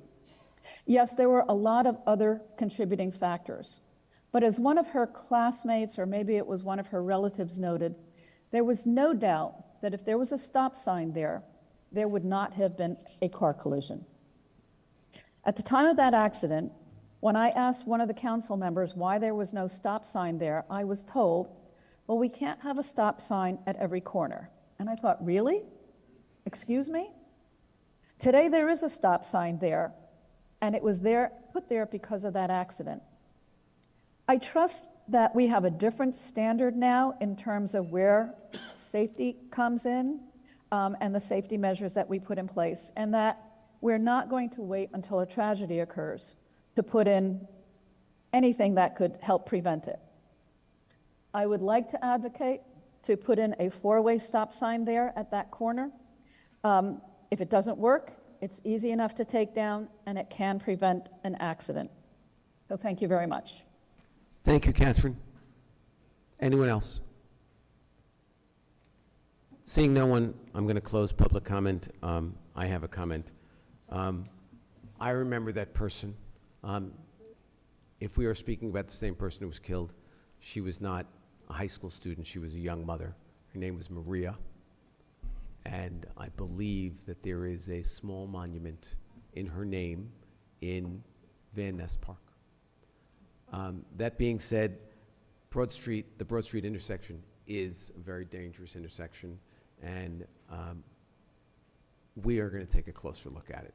We'll speak to our engineering department and see what information they have on this. And with that, anyone else have any responses to the public? No? Let's go to our village manager's report. Mayor, I'll be very brief tonight. First, I want to congratulate Boxcar on reopening the coffee concession at the Ridgewood train station. Had a great grand opening yesterday morning, and I especially want to shout out Heather Maylander, our village clerk. Contacting Boxcar was Heather's idea. She had a pre-existing relationship with the owner, a gentleman named Joe. They had done they'd worked out some opportunities for Boxcar to provide busing for the residents of Ridgewood. And if it were not for Heather's efforts in this endeavor, that space may still be vacant. So Heather, thank you for that, and congratulations to Joe, Tyler, and their team. Seems to be very well received by the commuters as they get on the train in the morning. I also want to thank the League of Women Voters for the invitation last Thursday to address their group at their monthly meeting. It was very informative, a lot of good feedback, a lot of good questions, was able to share sort of the status of the village at this point with the entire group, and I really appreciate the invitation. And finally, I want to congratulate our 3 Class 3 specials who were sworn in officially by Mayor Vagianos on Friday. They have been deployed to Ridgewood High School, Ben Franklin Middle School, and George Washington Middle School. They were vetted and interviewed by both Chief Lyons and his team in the police department, in addition to Dr. Schwartz from the Ridgewood School District. We look forward to their addition to providing adequate safety, traffic control, and building further community relations between the police department and the students in our schools. They will be formally sworn in at our public meeting in October as they start their careers here in Ridgewood. Just a few announcements. Chamber of Commerce continues to provide their farmers market on Sundays through October 29th at the train station. File of Life program is going to be held Thursday, September 26th at 7 p.m. in the Youth Lounge. Please call Bill Wright at 201-247-7438 to become part of that program. Our Parks and Recreation Department is holding their September Park Walk. Allow Deputy Mayor Perrin to talk about that a little bit more in her report, but it's Saturday, September 28th at 10 a.m. Gold Star Families Memorial Service, sponsored by American Legion Post 53, will be held at Memorial Park at Van Ness Square on Sunday, September 29th. That's actually this Sunday. It'll be the dedication of the Gold Star Families Monument at 4:30, followed by the placing and display of luminaries beginning at 7 p.m.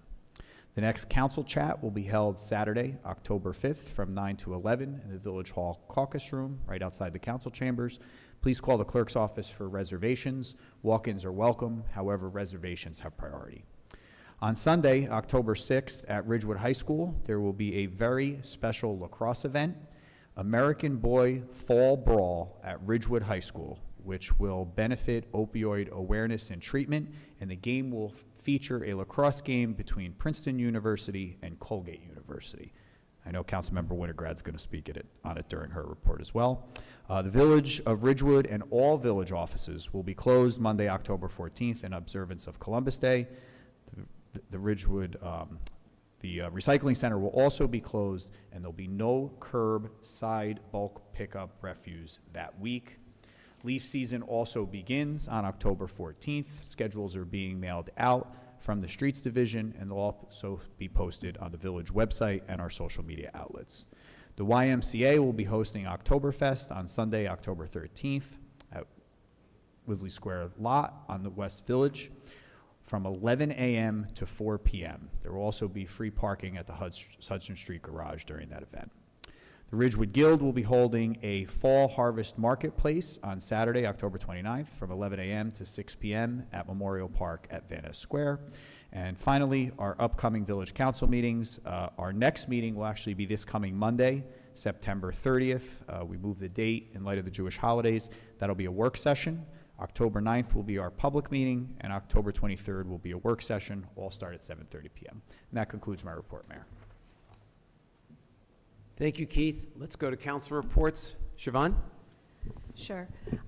So I too Just want to mention congratulations and welcome to Boxcar. Some of us were there at 6:45, and it's so great. And thank you, Heather and Matt, for making all of that happen with the negotiation. Not only did Boxcar become our last tenant in fulfilling our revenue-generating plan at the train station, because all of those buildings plus P's now have tenants, but they did take the added step to reach out to Caroline, who used to work there, and many of the commuters were happy to see coffee return and the employee return. So that was great, so thank you to everybody. Two, last week I went to the event at the Ridgewood Library where Kathleen Willett, who's a homegrown author, presented her book. The Friends of Library were great. I know Evan couldn't be there, but our library hosts these series of events, and it was a unique experience to have a Ridgewood High School graduate on her reunion weekend come and read aloud from her book. So thank you to the Ridgewood Public Library for what they do, and it's extra special when it's a homegrown author. Last night we met with Parks and Recreation. We had kind of more of a status meeting on, the state of affairs within Parks, which I won't go into, but I did want to let people know that we have a new employee in Parks. His name is David, no pun intended, Wild, which he'll fit very well in with the Wildscape part of it, Ellie, since you're here. And we're very excited to see Nancy have the support for Master Library and the additional recreation programs that we have. You all should have received mailers regarding our programming, and in addition to the ones that you sign up, we're now offering some drop-ins. So if you're intimidated by signing up for a whole session, there are some drop-ins available, and we would love to see more people engage in our awesome parks experience. If you didn't receive this, reach out and let us know, and we'll give it to you. I also wanted to mention, and this is big, I'm going to pass this. As I've said, Access Weekend has expanded into Access Week, and we have some of these posters that'll be going up. And it's a fun fact when you move to legal size paper with one of your committees. I want to thank Access for truly expanding to touch on all disabilities. As we've seen in the last year, we have a huge commitment to housing, which is frequently discussed, but this has been expanded to neurodivergent, physically disabled. We have an ASL sign instructor coming. We have seeing eye dogs, and it's quite intense. So we have this long, long list of everything that all the council has. We'd love to see you represented at any or all parts of it. This is a big compliment to Access, and it's incredibly important that not just the Access community comes to this, but everybody comes to it. And I will say one last time, one of the coolest things we're doing is pull over properly, because for any teenager, being pulled over can be a traumatic experience, and it's one of their first engagement with our first responders. And our first responders have been so wonderful with the Access community. An often discussed issue is that if you're neurodivergent and you have an extra stim, you might react poorly with a police officer. So our police officers have very much engaged. They've launched Operation Blue Envelope to get more in detail with that community. And when this pullover properly happens, it's interesting because the simulation teaches not just the neurodivergent driver something, but it teaches the police officers on how to interact with that community. So please take the time. We'll be releasing them in different social media bites. If you're part of an organization, we'd love for you to distribute it. I know all the fields and the sports communities are doing that as well, so thank you for that. And two lighthearted notes. I want to thank Councilwoman Reynolds for taking the commitment through communications. Our whole entire communications committee was thrilled to see a council member on video. When I joined here in the communications committee, many of the council members were resistant to some social media applications, and Lorraine got on there and promoted our town. And I woke up on Sunday morning and said, what is happening in communications? So thank you to Lorraine for her important messages, and thank you to the whole council who continues to promote the good parts of this village, of which there are many. And lastly, I'm going to announce more about the RLA event at Ridgewood High School, but yes, it is Colgate, and I'd like to remind us that there's 2 Colgate parents and 1 Colgate husband up here. But I wish everybody good luck. It's a great compliment to have that type of sporting event in our community, and I hope everybody plans on attending. So that's it. Thanks, Siobhan. Evan? Given how many people are waiting to present and how late it is, I'm going to pass in my comments today. Okay. Good job. Lorraine? Thanks. I'll make it really quick. Citizen Safety Advisory Committee met last Thursday. Just a couple things. There were some residents there from Crest Road As a follow-up, they had met, I believe, with the mayor and the village manager. They were concerned about traffic and parking and behavior at the View. Since they met with the village manager and the mayor, there's been an increase in enforcement, and the police have issued approximately 100 tickets in the last month. So there really was a serious problem with parking, and hopefully it'll remain better now. There was a resident that came to express safety concerns about electric scooters and e-bikes, especially around the high school. And she wanted to know if there were any specific rules that the state of New Jersey had or Ridgewood had. And I know that our village manager has contacted the chief of police, and it's a topic that many towns are concerned about because there really are not regulations, but hopefully in the future there will be. Second notices were sent for corner site triangle violations.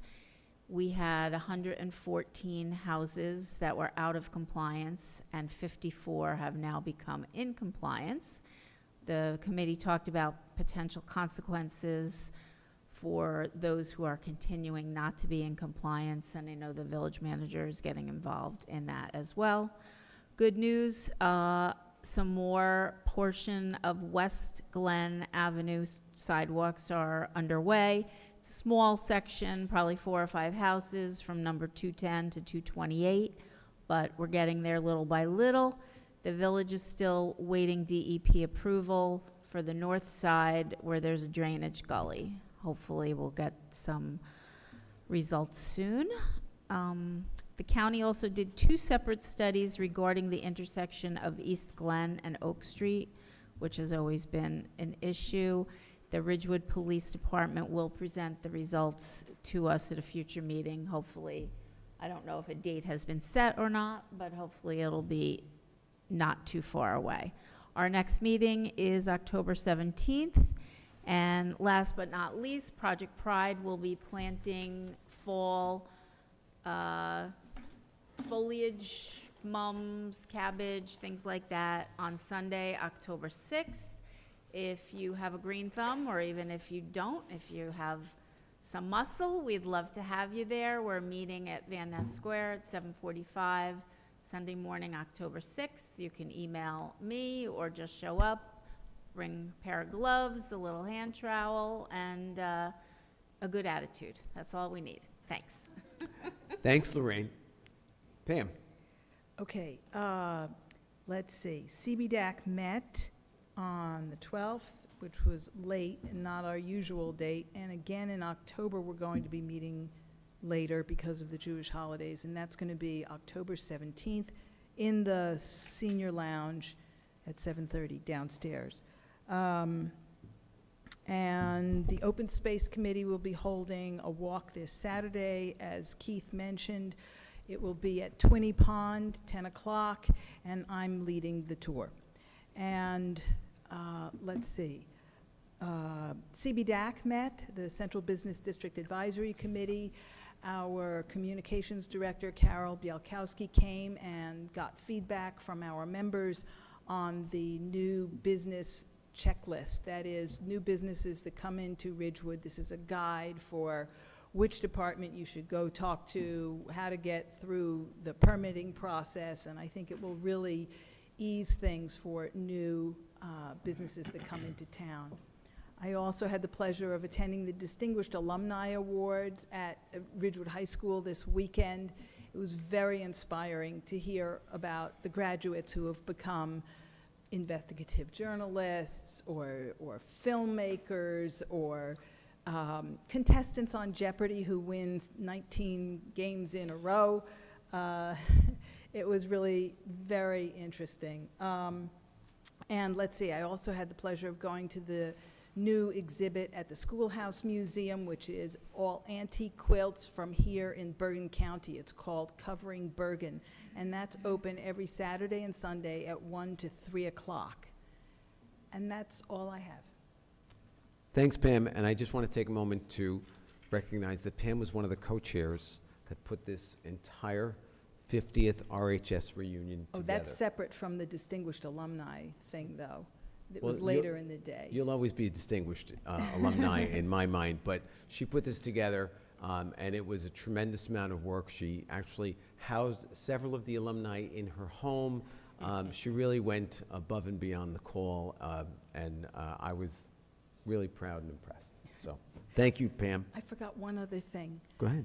For all 4 candidates who are running for village council, the Ridgewood AM Rotary Club has invited each of them to speak at their regular meetings, and the public is also invited. So the first one starts tomorrow morning at 7:30 a.m. at the YMCA in Ridgewood on Oak Street.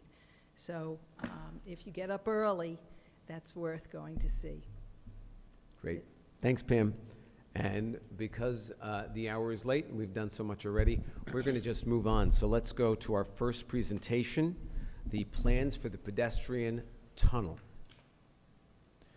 Mayor, so if I may, I'd like to introduce the representatives from Conley and Hickey. This is a project where the council awarded a contract to Conley and Hickey, I guess late last year, and we have started to identify grant opportunities to improve the pedestrian tunnel that runs underneath the train tracks. Margaret and her team have done extensive work actually on the train station previously, so they are fully aware of this endeavor. And then the second presentation that'll be made tonight is going to be about the artistic element relative to this project. So, Margaret? Margaret, would you be so kind as to speak directly into the mic? turn First, it on. make sure that the green light is on. We're not going to, you have to, it's got to be on, you have to, see how close I am to the mic? Margaret Hickey, Historic Preservation Specialist. Better, thank you. Tom Connolly, And Principal Tom. Architect. And Tom, you're going to have to do this, you're going to, Margaret, can I make Yeah, a suggestion? yeah. If you move to that chair, you can use Yep. that microphone. It might just be a little bit more comfortable for everyone. There we go. Tom Connolly, can have his Principal own. Architect. so much better. At Connolly and Hickey. Thank you. Please proceed. Once we get the chair at the right height and the mic, Okay. So there is a slide presentation on the screen, correct? So we were tasked with looking at the pedestrian tunnels and the kiosks that, that provide access to the tunnel. And we found actually most of I know the interiors don't look great, but most of the problems actually revolve around the kiosks themselves and not the tunnel. The tunnel is actually in pretty good shape. Next slide. Margaret, we usually refer to kiosks as the thing that we put money in to park, but you're talking about these little shelters. That's right, the shelters, that's Okay, correct, yes. I just the wanted to be shelters. clear. Yes, correct. So the shelters are the issue. Next slide. So we suspected that there was a problem with the walls, the brick walls that surround the shelters. So if you scroll down, the car accident that happened, one of the, I think it's now my orientation's all off, the west side, it proved what we suspected, which is the brick exterior wall and the terracotta interior wall, which you can actually see it's clad with stucco from the inside, are not actually connected. And so the brick is separating from the backup wall in all locations. We see this throughout, and probably being exasperated by the vibrations from the trains. But this accident that you could see in the picture really helped us get a good grip of what was exactly going on. So if you go to the next slide.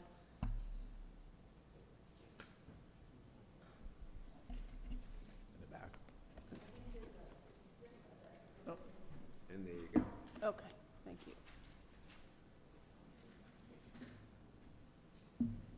Okay.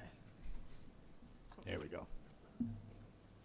back to the other one. So this is a detail of the conditions that we're talking about.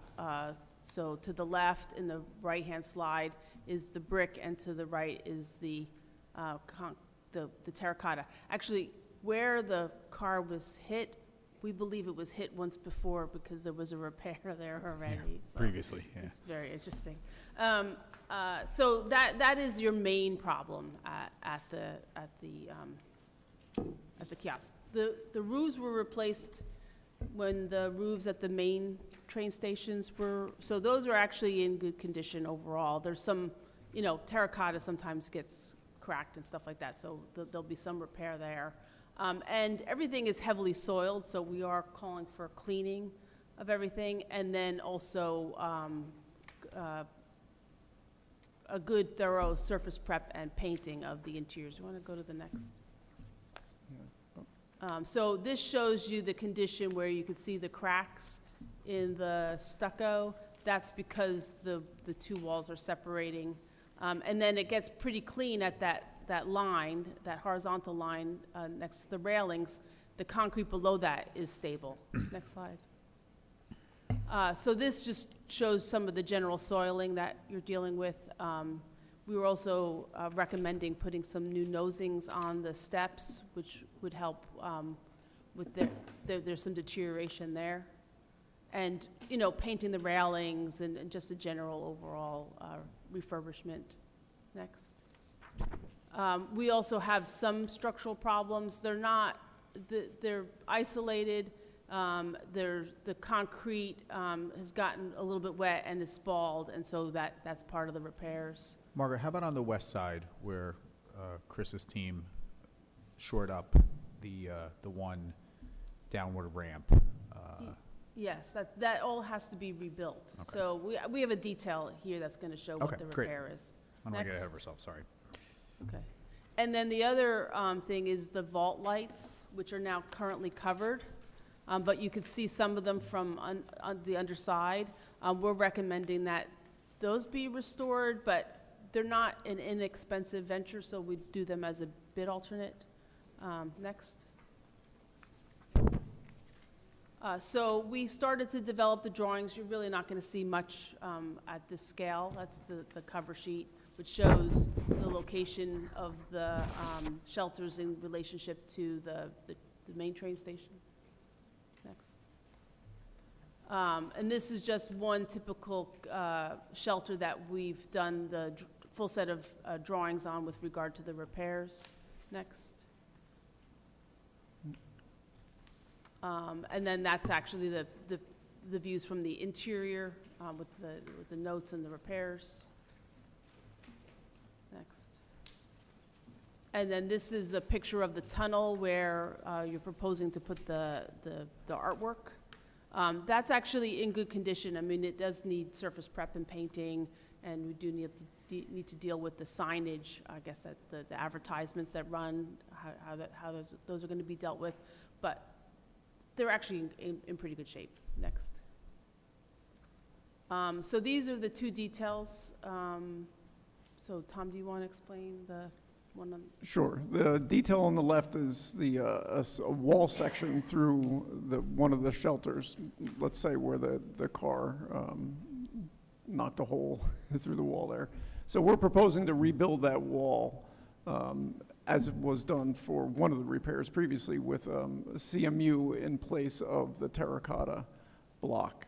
So from left to right, if looking at this drawing, it would be stucco, be replacing the stucco finish on the interior, replacing the terracotta block with CMU, reinforced CMU, using rebar and a bond beam. And then with the brick on the exterior, actually tying, using brick ties to tie the exterior brick finish to the CMU. And what was interesting here, and I guess we didn't notice or point out in the photograph, was the column supports for the shelters are actually railroad track. I thought that was interesting, use of material. And that's noted in the drawing here as well. the drawing on the right is a detail of the prismatic glass that makes up the vault lights that we hope to restore and bring light to those pedestrian tunnels. And other work related to this would be to actually improve the lighting in the space, because right now it's fluorescent fixtures, not well placed. So that would be one thing that we're proposing. You do have a lot of electric down there that we can't touch, like, you know, lines that probably control switching stations, you know, switching above. And then painting the grills around I'm so used to kiosks, the shelters, and like I said, a thorough cleaning of the concrete, and making sure the drains, there's actually a drainage system underneath there, making sure that's all cleared out. So we would do that all together. Just want you to be prepared that you will have to close the pedestrian tunnels while this work is happening. But I think if we put in, you know, deadlines for the contractor and liquidated damages, we should be able to make sure that they meet their schedule. On that point, Margaret, could we close them one at a time? You may be able to phase things, yes. And then there'll be a section when we're actually working in the tunnel, they'll probably have to be closed, but yes, we could probably, phase it, absolutely. Split it in half. Yeah. Right, because there is that central stair. Right. What is the projected length of time for the restoration? I would give them 6 months. How much? How much? Right now, the projected costs are just a little over $1 million. But once we get the drawings a little bit further, I'd like to update those. And how long do you think those how long till the next time we have to fix it? Like, how long do you think the repairs and the upgrades would last before we'd have to go back and do repair work again? Oh, I think by addressing what was an inherently bad structural condition, it'll be a long time. Yeah. 10 years, 20 years? Oh, no, we tend to do 50-year repairs. We don't. Oh, Yeah. I like that. Yeah. Keith, that fancy grant writer we hired. Yeah, so there are a lot of opportunities here, both through the New Jersey Historic Trust, and once we have our drawings and our design for this project complete, I think that will give us a competitive advantage in submitting to the New Jersey Historic Trust, and also to Bergen County. I can tell you that Bergen County Historic Preservation Grant Awards, not this last funding round, the funding round before, I think gave Park Ridge about $350,000 to offset the costs of some work at their train station up in that municipality. And then we have the historic money too, you know, which we've been successful in getting here in Ridgewood before. So we're gonna aggressively put a grant plan together to cover as much of these costs as we possibly can. And if we go forward, is it thinking we would put this as part of next year's capital budget? The balance, a portion of it. I will tell you that almost every grant opportunity we're going to pursue is going to look for some sort of match from the municipality. So that's a discussion that we'll have as we get towards the capital budget in 25. So we'd have to authorize the full $1 million, and then with the hopes that we'd be able to offset it, similar to what we're doing with the lights out here? Yeah, I think some of it's going to depend on when the grant rounds are and how that jives with the our capital planning for next year. But you know, coming into the end of this year, we'll have that set up. We'll know what the grant opportunity funding rounds will be, and we'll tie that back to how much we might have to consider for capital. So I'm going to defer to most of my fellow council people on the design, because they're more artistic folks than me up here on that. On the money piece, though, I feel pretty strongly on that. It's not just Ridgewood residents that use our train station, so I really do think that New Jersey Transit, Bergen County, others should chip in as well. And again, we should fix this. It looks terrible the way it is, and it's not becoming of a station of that grandeur. But what I really like to see is when we do look to do this as part of next year's budget, which isn't that far away, that we have some really firm opportunities lined up, some applications filed, so that it doesn't fall solely on the residents of Ridgewood to fund what I think is really, in my mind, a train station that's used by the larger community, not just the village. So next steps, once the team at Colleen Hickey finalizes the drawings and we have a pretty good budget in place, we're going to meet with the representatives from New Jersey Transit. While this is squarely our responsibility from a maintenance standpoint, we are going to meet with them to make sure that, number one, they're on board with, no pun intended, with what we're going to do. We're also asking them to do some other infrastructure work at the train station, including the cleaning of the underpass under the trestle on Franklin. Deputy Mayor Perrin has been very vocal about wanting to get that done sooner rather than later. But we're gonna sit down with them, and we're also gonna bring the DOT into the conversation. Not sure that they would be willing to put some skin in the game, but to your point, never hurts to ask. So once we have finalized drawings, we're going to have larger gatherings to discuss this project through, identify grants, and we'll see if there's any other type of funding available. And when we do have some drawings and some renderings, I would like the Historical Preservation Committee to look at it, to weigh in as well for their comments. This is going to require SHPO approval too, so Oh, good. it's going to have to go to the state. All right. So, Central Business District Advisory Committee has been looking at the tunnel for years, and I have several questions. With the CMU, the brick ties, and the rebar, will that, once we install that, will that cure the efflorescence problem, the sloughing off of the paint on the walls?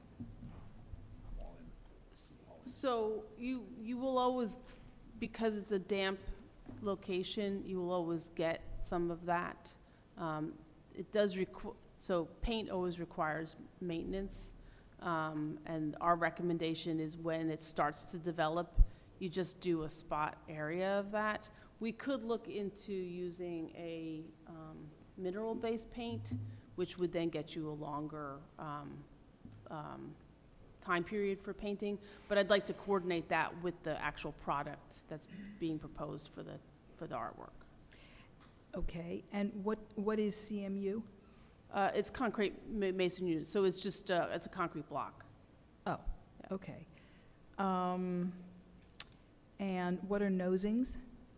So those are those metal strips on the edge of the steps that kind of help preserve the step and then also give people a visual look to see when they come up and down the stairs. Actually, while we were there doing survey work, someone complained to us about those conditions. So, yeah. As well as slip resistance. Yeah, and it also helps with slip resistance as well, yeah. Okay. And as horrendous as the walls are, the floor is pretty bad. It's gross. What can we, yes, what can we do about the floor? Well, we're gonna clean it. We would not recommend sealing it, though. Okay. Because that just becomes a big maintenance issue. It's easier probably just to, on a regular basis, yearly clean it, with a pressure washer. The electric lines that run all over the walls like snakes, is there any way to collect them in one area, or? Well, that's one of the things we'd like to talk to New Jersey Transit about, because Okay. I think some of that actually controls some of the equipment above. Okay. I think that's all the questions I have right now. Anybody else? I just wanted to say thank you, and I just wanted, because we're all here and it's a work session, we do have a replant on the west side of some trees that need to go into this plan because the trees are governed by SHPO. So we have money for these trees, they're outside of this, but we can't plant them because the area that the ground is in, SHPO needs to approve the planting of the trees. So I just am going to tell you that, so when we go to submit the whole plan, we have trees on the other side that need to be replaced as part of the plan, and SHPO said to our engineering department, it needs to go in an application. So we've been holding these trees to put them in with us. So you just want to incorporate that into whatever we're proposing? Yeah, that's fine. Yeah, No I'll have Chris get you. what Yeah, the plan that's And not, it looks great. I mean, everything you guys are going to do to promote it, like, it's a beautiful train station that just underneath, it's like the underneath belly of something lovely, and I look forward to seeing it improved. Oh, I have one more question. On page 2, there's a picture of the outside of the kiosk shelter where the car hit. And right by the cone, by the orange cone, standing next to it is a black stanchion of some kind. I think, did that once have a telephone booth on it or something? And can we get rid of it? You could definitely get rid of it. I don't know what it was for. It looked to me like a parking thing, but Yeah, I'm not sure. I think it was phone booth. I'll have to talk to them, I'll talk to engineering about it. Yeah, because I mentioned it to engineering, and I'm surprised it's still there. Yep. Okay, thank you. Anybody else? And wasn't there an art portion of this? So, Mayor, what we're going to do is we're going to segue Great. into Jeannie Thank you. Johnson. Then thank Margaret you. and Tom, thank you so much for your time Thank you tonight. very much. Appreciated. So, as the second phase of this, Margaret and Tom are quarterbacking the structural and the integrity of the pedestrian tunnel. The second element of this is the artistic element, which Jeannie Johnson approached me not long after I arrived here about she and her committee's thoughts about how there could be some aesthetic improvements and an artistic element to this project, and tonight she's here to present that aspect of it to the Village Council. Okay, there we go. So just to let everyone know that I did present to this body 18 months ago about, well, first of all, just to back up, I went to Heather in October of 2020 and suggested that we paint a mural inside the tunnel. And through extensive research, it was recognized that that would simply just be putting lipstick on a pig. So then Connolly and Hickey were assigned to this, and we have been working very, very hard, the committee. I want to tell you who the core team members are right now. It's Village Manager Keith Kasmark, Deputy Mayor Pamela Perrin, Village Engineer Chris Rudischhauser, Special Projects Coordinator Carol Bilkowski, and representatives from the Ridgewood Arts Council, Larissa, Shalat, I'm sorry, I don't know how to pronounce her name, Laura Halada, and representatives from the Historic Preservation Commission, Stacy Sapaceris and Gail Gezzi, and former Ridgewood Public School art teacher Sheila Jamraj Schilling, and local fundraisers, Megan Bracken and Eileen Seaman, and myself, Jeannie Johnson. So what I want to say, hang on, I'm going to get this up here. So it's these are proposed Village of Ridgewood public art installations. And the project overview, I'm sorry, you guys, I don't have pretty pictures like Connolly and Hickey did. But so this comprehensive public art initiative will celebrate the village's rich cultural heritage and leave a lasting visual legacy for our community. The projects, there's 4 of them, span 4 phases, as I said, and each showcase a distinct artistic element that comes together to create a welcoming and captivating environment.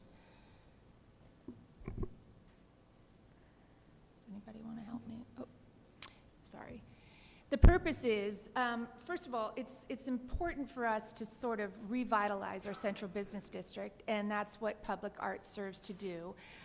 It drives growth in revenue by encouraging people to walk through our central business district, and it encourages people to come visit our community, and it enhances our property values, and it really contributes to stronger community engagement. There are 4 phases, as I said, and each will incorporate similar artistic elements such as trees or leaves, and this approach will maintain a consistent theme across all public art installations, creating a visually an engaging setting for residents and visitors alike. And since we are a tree community, that's sort of the theme that we're going with. We, as you'll see through this presentation, that we are going to be doing installations throughout the village. So the phase, because of the slowdown in the construction of the pedestrian tunnel, we've revised this plan and put the pedestrian tunnel sort of as the 3rd phase. So we bumped up phase 1, which is a sidewalk hall of fame. And the concept is to bring in notable celebrities from Ridgewood and surrounding areas who have made significant contributions in society. This would be people that you find in the movies, in the theater, music, or musicians, people who have risen above in the sports world, anybody who's a celebrity, and they will be invited to create a 12 by 18 piece of artwork, and it's a lithomosaic process, and it is embedded into the sidewalk. Inches, right? Sorry? Inches, 12 by 18 inches? Yes, I'm Not feet. sorry. Sorry, Okay. did I say feet? Just I'm sorry. checking. So yes, we will be working very closely with the chosen celebrities, with some lithomosaic professionals, and we are recruiting people from the community to be on our artistic team. And I also want to point out that we will be working closely with the Ridgewood High School Alumni Association to help us declare who should be honored in this way through their Wall of Honor over at Ridgewood High School. So the cost of this is the lithoscape creations range anywhere from $400 to $600 per square foot, depending on the complexity. And then, you know, it takes a special mason to install this, and they charge about $500 to $800 per square foot. So each of the pieces will be about $900 to $1,400.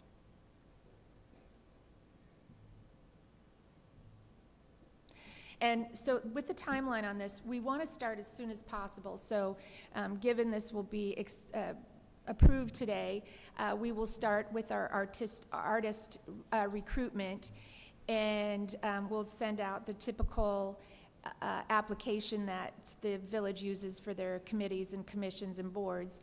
And we will get people involved and help us design a pilot tile. And if the pilot tolerates the elements such as snow and salt and plowing and scraping, then we're going to move forward with it, and then we'll select the celebrities, and they'll create their pieces of art, and then we'll prepare the sidewalk, and hopefully we can start installing these pieces in July of 2025. Initially, we want to start off with 10 to 12 pieces that will go throughout the community. Again, it'll start at Maple Avenue and be on each side of the avenue, of Ridgewood Avenue, and then we're going to hop over and we're going to really focus on the West Village too, to make sure that, and the side streets as well, to make sure that each part of our community is represented. And it's really important, I'm just going to go back to that for a minute, it's really important to help people want to traverse through our community either on foot or by bicycle, because it's been proven that cyclists and pedestrians actually spend more money than motorists, because motorists make an appointment to go into a particular business and they get it taken care of and they get in their car and they go, where pedestrians and cyclists will walk through the community and they'll stop at 3 or 4 locations and spend quite a bit of money. So this is what we're trying to encourage, is foot traffic through our town. And that, and also because we are, highlighting these celebrities, it's going to be a big draw for people from surrounding communities and probably as far away as, New York City. People will want to come and take a look at who we are honoring on our Sidewalk Hall of Fame.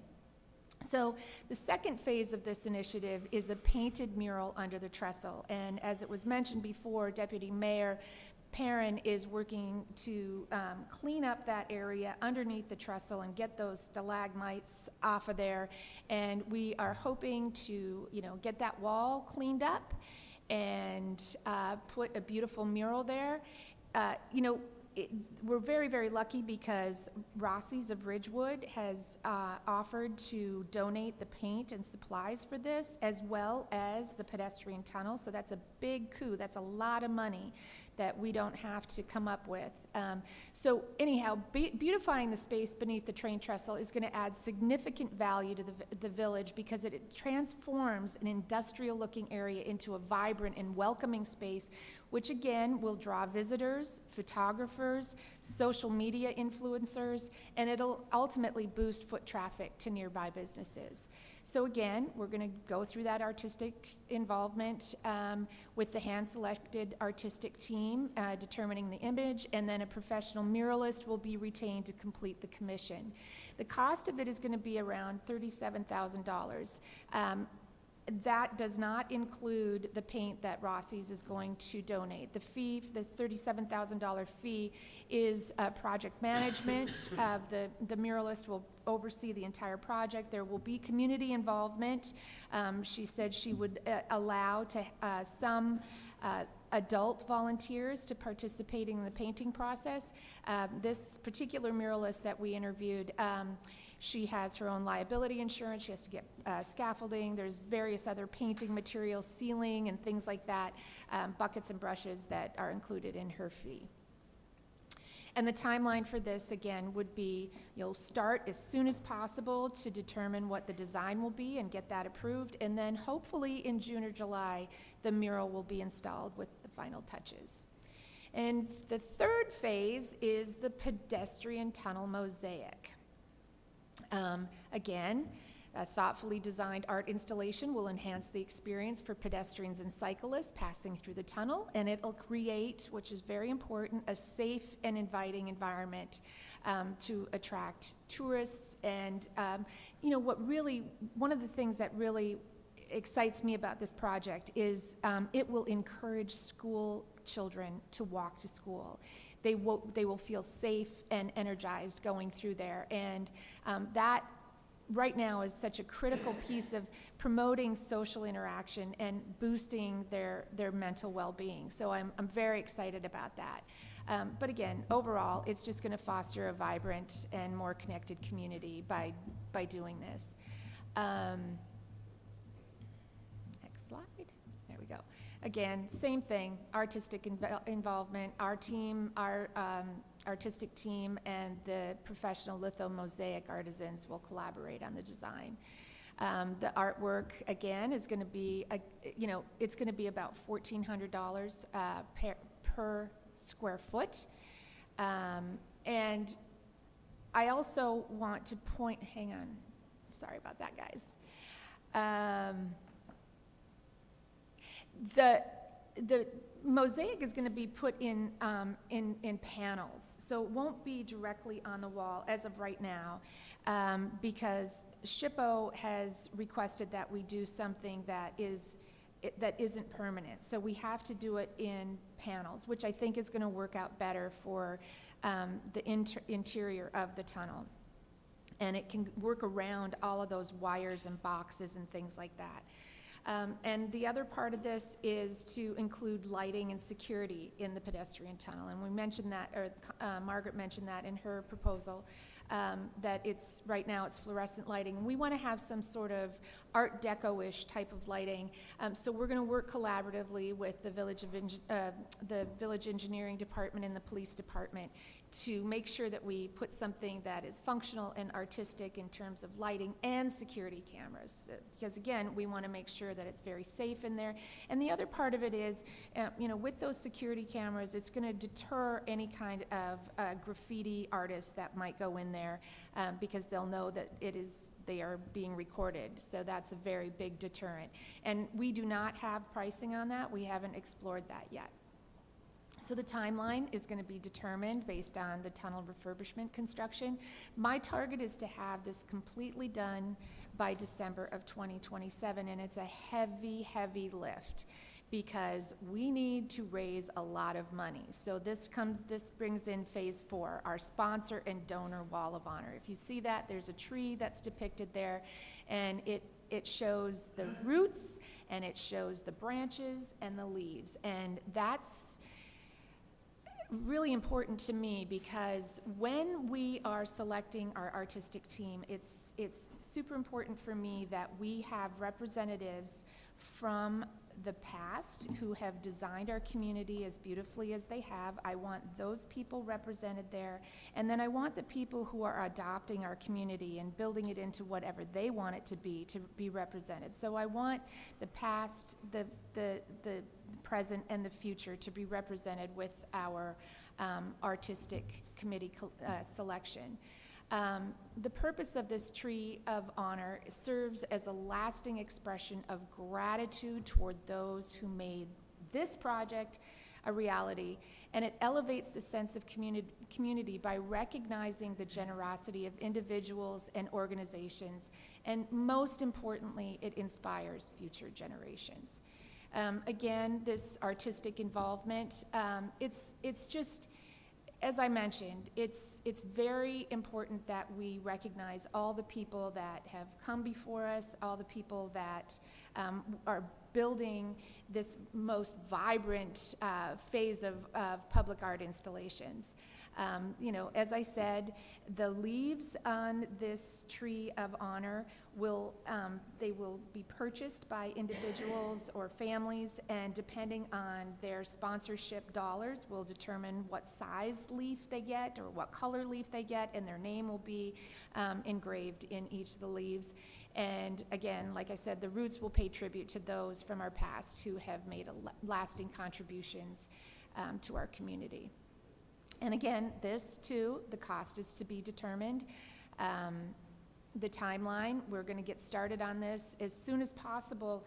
We have to build our fundraising team. That's critically important. So we're going to, again, put that application out there, and hopefully we'll get some people who are really eager to support this.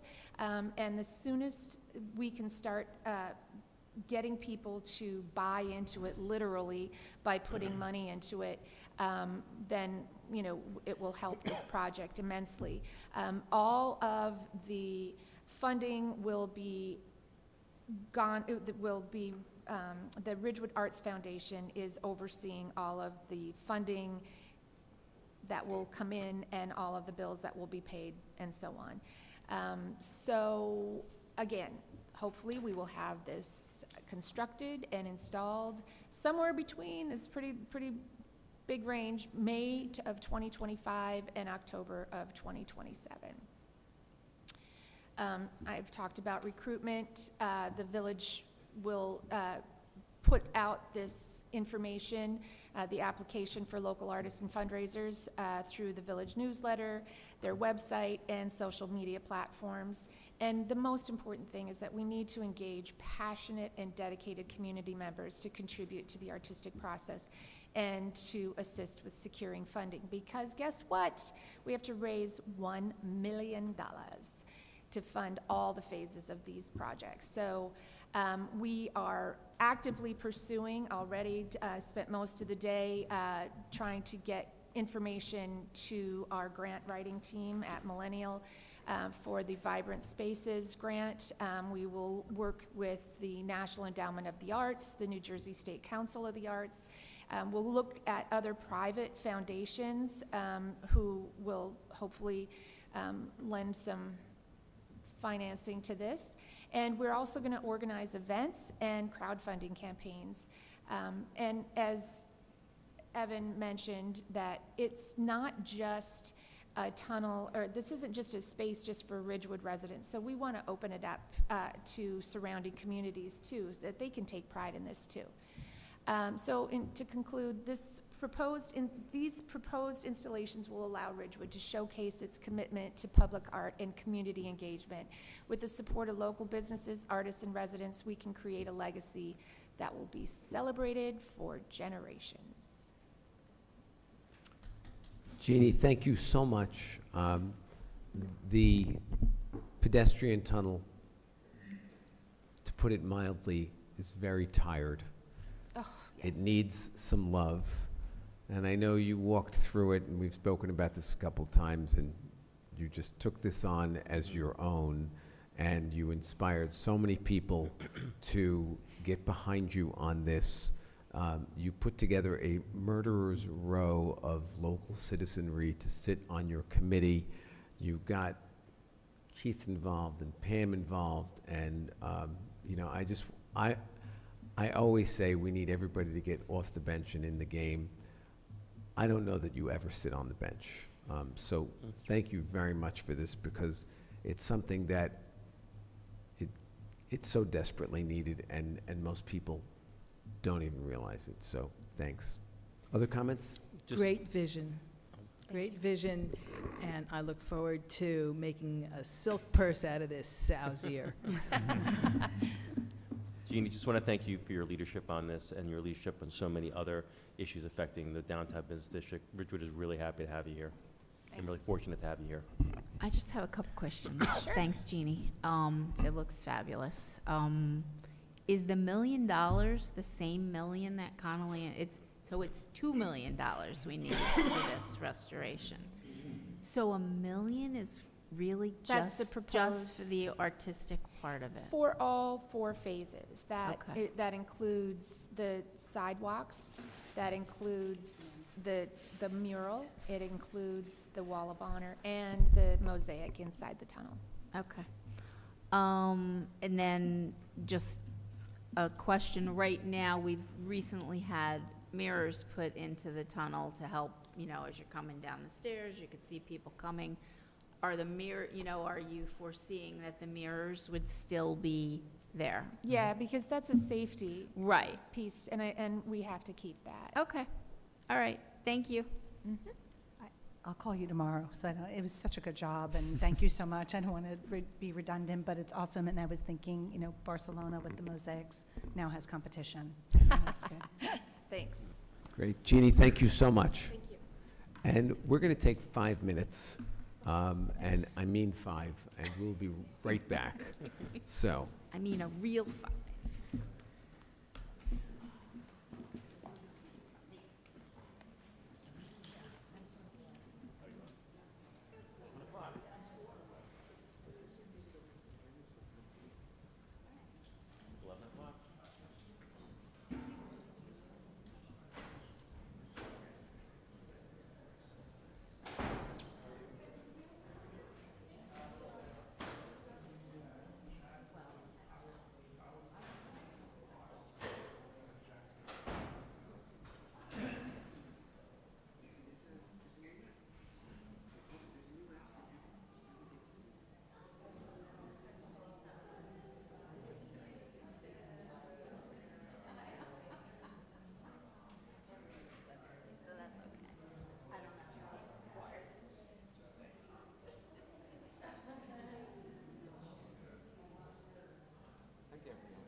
and we're still waiting for one, but we will begin. And I will say, please take as much time as you need to make your presentations, but because the hour is late, as close as we could keep them to 10 minutes or so would be great. But if you need more time, by all means. So let's move forward. The Bergen County Historical Society. Peggy? And Peggy, thank you for your patience. We appreciate it. Oh, yeah. Sorry it's taken us this long to get to you. It's been an exercise in civic government. And history's played a role in many of the things that were discussed tonight, including the 120-year-old pipes running our water. Do you have any materials on those, by the way? No. Oh, never mind. Just curious. I think the water department does. They have I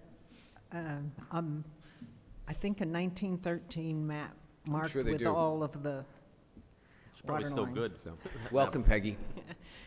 I come as the chair of the library committee of the Bergen County Historical Society.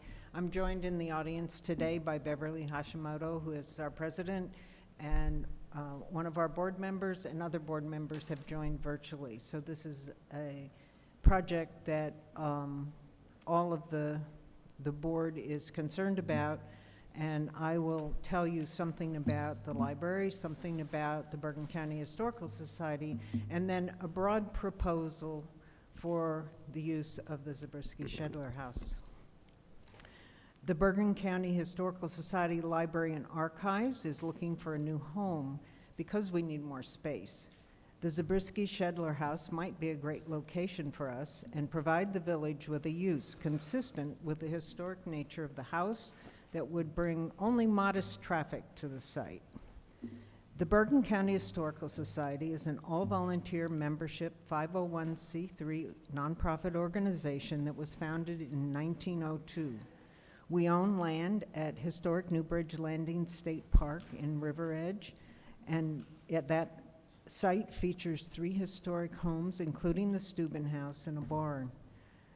BCHS opens the building and sponsors events at the site, ranging from vintage baseball to the Barons Oktoberfest. The Bergen County Historical Society has both museum and archival collections that have been collected over the past 125 years of the Society's existence. Museum objects are stored and displayed at historic Newbridge Landing.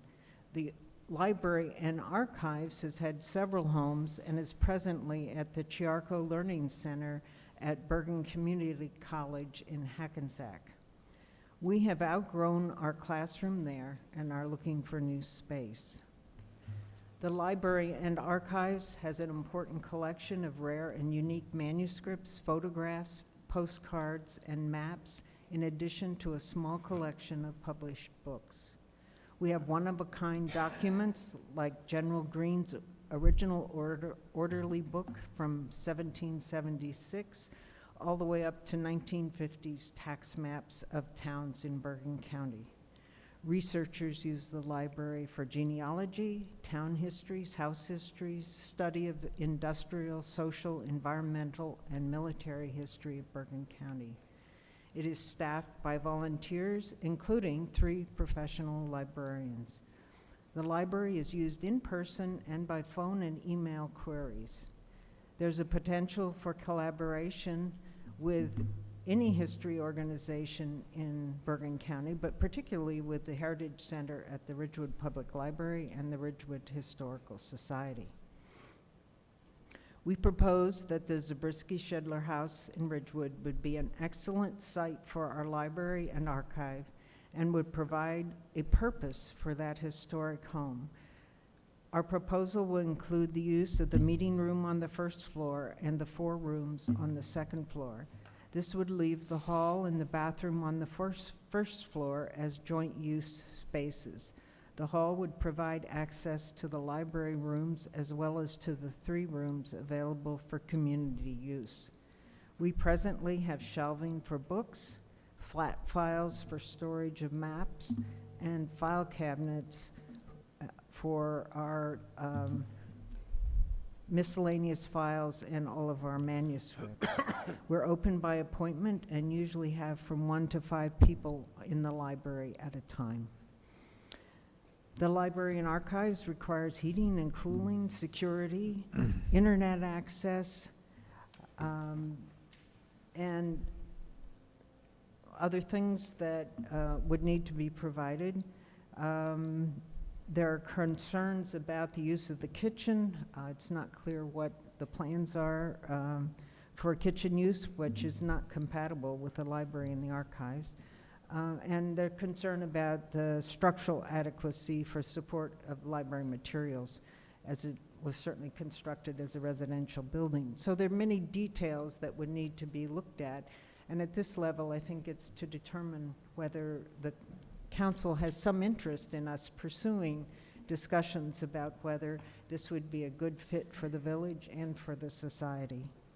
We have some community partners who are willing to help pay for improvements that would need to be made to make the house suitable, such as partition between two of the rooms, the special locks, et cetera.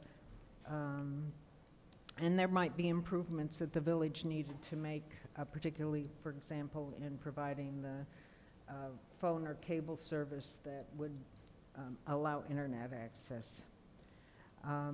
We feel that the use of the library, the house for the library and archives would be a benefit to the village, and we're interested in working with the council and the village to make this possible. And we are a nonprofit organization. We are willing to help pay the expenses of being there. We are not an organization that can pay a market rate rent for this building. But we hope you're interested in continuing discussions about whether the Bergen County Historical Library and Archives would be a good use for the Zabriskie-Shedler House. Thank you, Peggy. Questions? Do we have any idea how much the extra, if we have to reinforce the structure, any idea what that would cost, or is that to be determined? I think it has to be determined. Keith? Yeah, so through you, Mayor, basically, we don't have any of that information at this point. The presentation tonight was to just get an understanding of what it would be used for by the Historical Society and determine whether the council would like us to move forward with exploring this concept. If in fact that's the direction we want to go in, our next steps would be to have the historical folks in to meet with our engineering department so that we can talk about exactly what the specifications are as to need, exchange that information, and then have Chris do an analysis as to what the needs are and what the costs associated with those needs might be. My off the top of my head feeling would be that it's either suitable or it's not. It's not a retrofit that would, correct, you would be able to do. The other thing that Heather and I have had a conversation about is climate control. I mean, that is another concern when you're dealing with records and you know. Is there whole house air conditioning in there? It's air conditioned. but We just it's need to not make on. sure that it's to the standard of historical documents. That's a conversation that we would need to have with Chris. So, because Evan's gonna, so there's a couple things I've gone back and forth, so thank you. It's very exciting to see you here, and it's very exciting always because we're finally talking about the house, which is so exciting. We never talk about the house. So we're gonna need to talk about sprinkler systems, because it doesn't have That's the other sprinkler piece. systems, the climate control and the reinforcement of the floors. So those are all, in addition to the $2.6 million, those would be additive. I did, in not like a overbearing way, I did ask if you guys had money, and we've gone back and forth for that. But the capital improvements, we'd have to figure out how much that's going to talk. The appealing thing is the upkeep, and the house wouldn't be vacant, right? That's kind of nice, Right. because we don't have anything in there. But the unappealing thing is that at some point, I'm assuming, because the kitchen was an expensive cost contributor, that was part of the house's charm and part of the original plan. I don't know why that happened, but you know, the fact is that the kitchen would be a concern because of the fire generation, and it would be obsolete in this scenario. Right. So I think it's interesting to look at because it's an idea. I don't really want to spend any money looking at those things, but we need to get a price tag for fire, temperature control, meaning sprinklers, and then with that is the air conditioning would need to be run, that temperature, the heating and everything would be constant for the documents, which is also, that would just be part of upkeep. And I did also love in the letter that you sent vintage baseball, because it would be, if everything says adjacent to a field, which is always great. And we have that discussions how sports are historic, particularly baseball, and lacrosse is the oldest sport in America. So I love the letter, thank you. And I personally, as long as we're not putting other projects, I'd love to see what the cost drivers are. I don't think, but I don't want to spend, I don't want to hire an outside firm to do Listen, that. before we bring staff in from other departments into these decisions, I just wanted to have some affirmation that there is council interest in pursuing this as an option. And if the answer tonight is yes, then we'll schedule a meeting with engineering and with Peggy. And as she said, I think you hit the nail right on the head.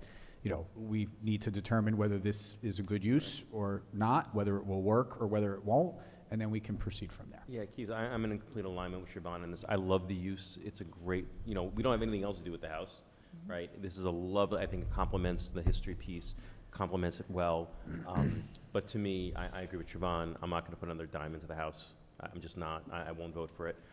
But if there's if it's doable, and we can find grant money or other money, and again, I agree with you, and I'm not looking to make money off the society by any stretch. But what I'm not looking to do is authorize another couple $100,000 into the house to support it either. But let's see if it's doable. If it's doable, perhaps we can get some cost estimates, and then we can talk about some fundraising for it. But I certainly would be supportive of this use rent-free as long as it doesn't cost us anything. To Councilmember Winograd's earlier point this evening, this is another village asset that we want to occupy.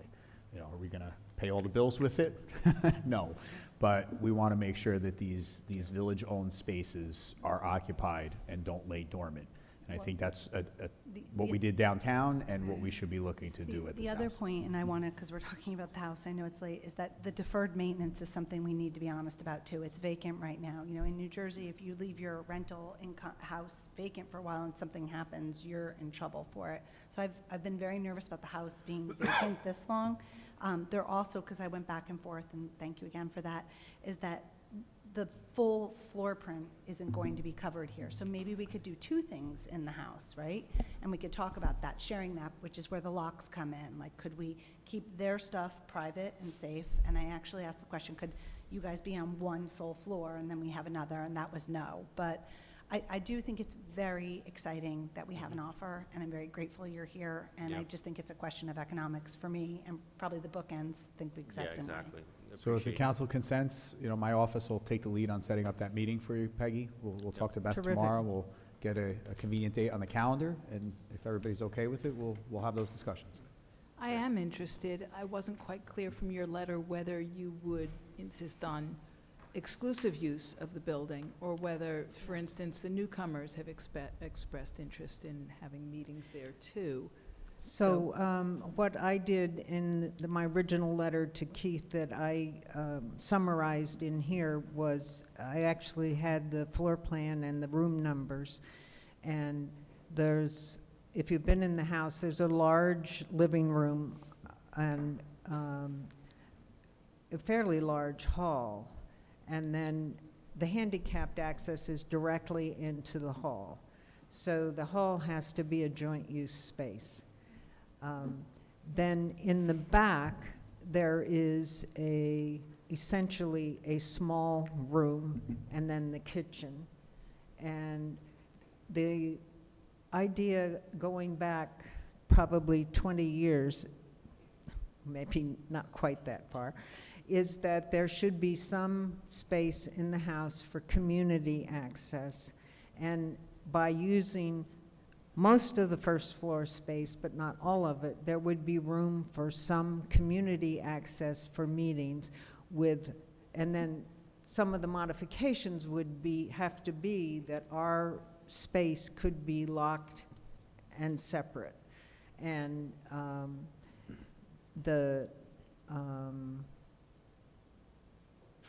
so that part of the house could be used, and the bathroom on the first floor would have to be used by Accessible. both community and the Historical Society. So it would be like taking your house and specifying certain rooms were for the library and other rooms were for a small community meeting event. And there's a range of things one can do in the kitchen, from having a full fish fry to using it as a catering kitchen and heating things up and washing up dishes. And I think it's the full fish fry that really is out of the question for a facility housing a library and archives, but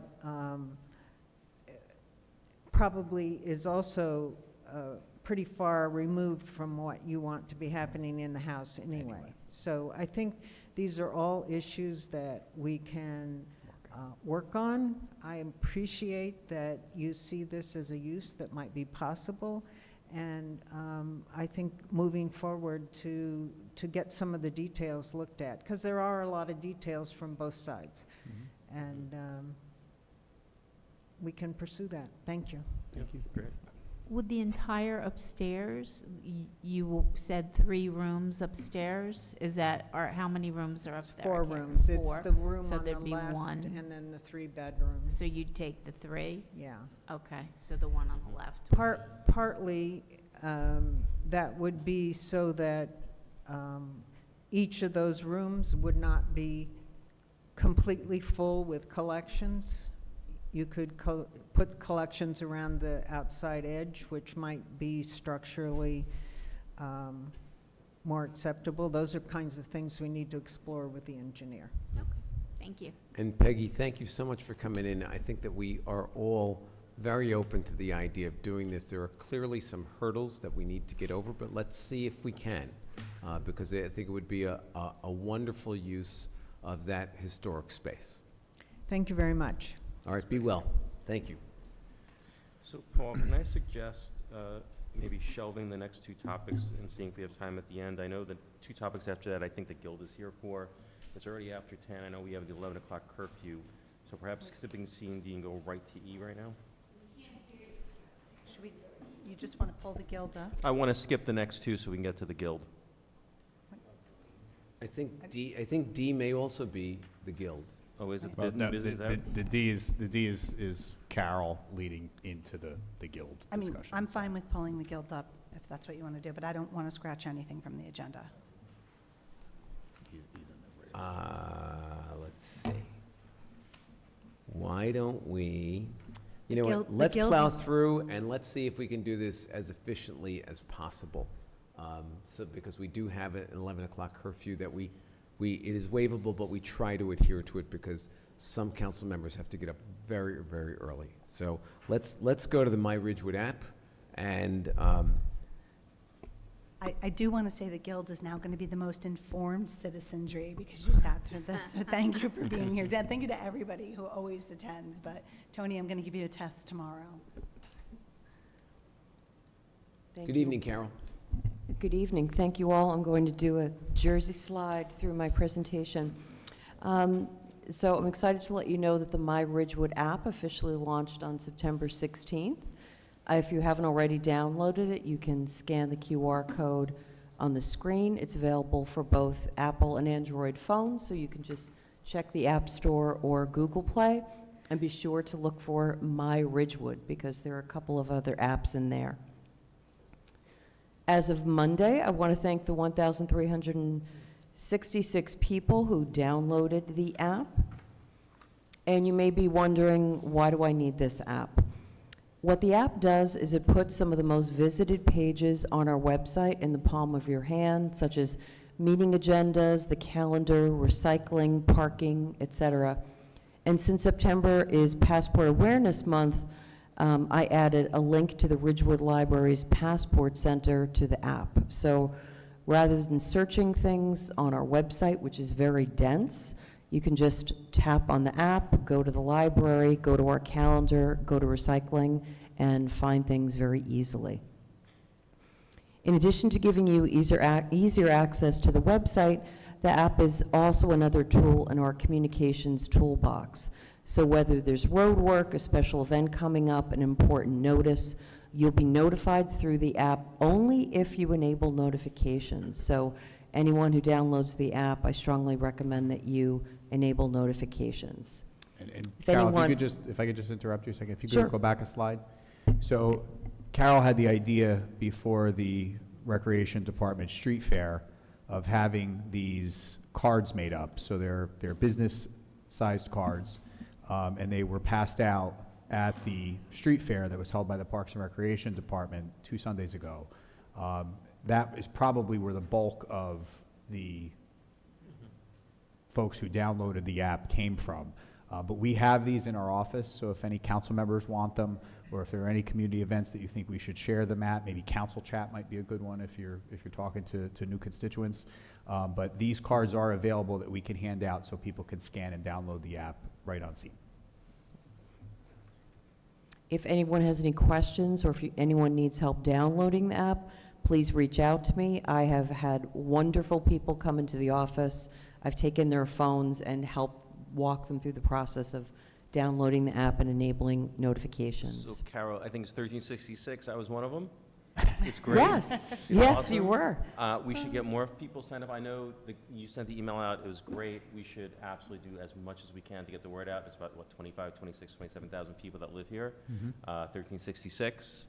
I'd like to see that number a lot bigger because it's great work. It's fantastic. This is why I think you were This brought will here. be one of the buffet menus, as I discussed earlier, right? One of the entrees. When we Speaking of do that, which- when we do that mail out, go ahead.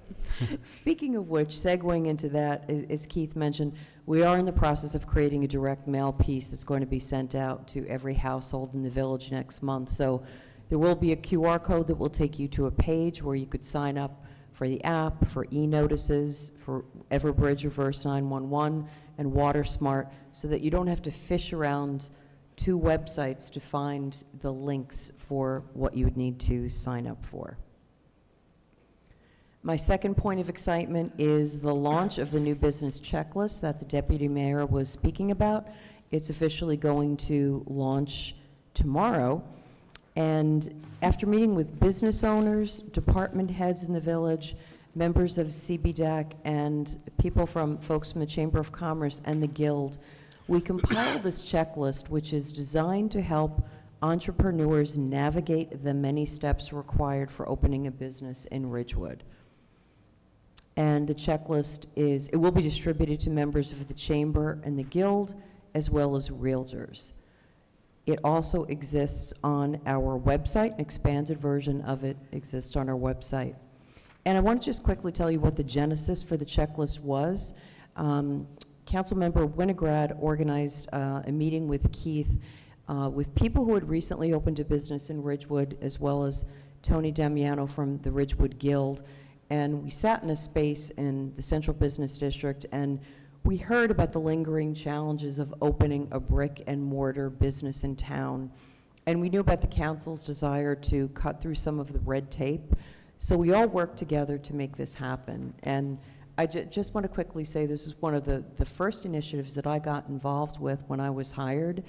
And I have to say this was just so gratifying as a staff member to see so many different groups of people come together, no arguing, no nonsense, sitting around the table saying, yeah, we can do that better, and we can do this, and we could do that, and contributing ideas.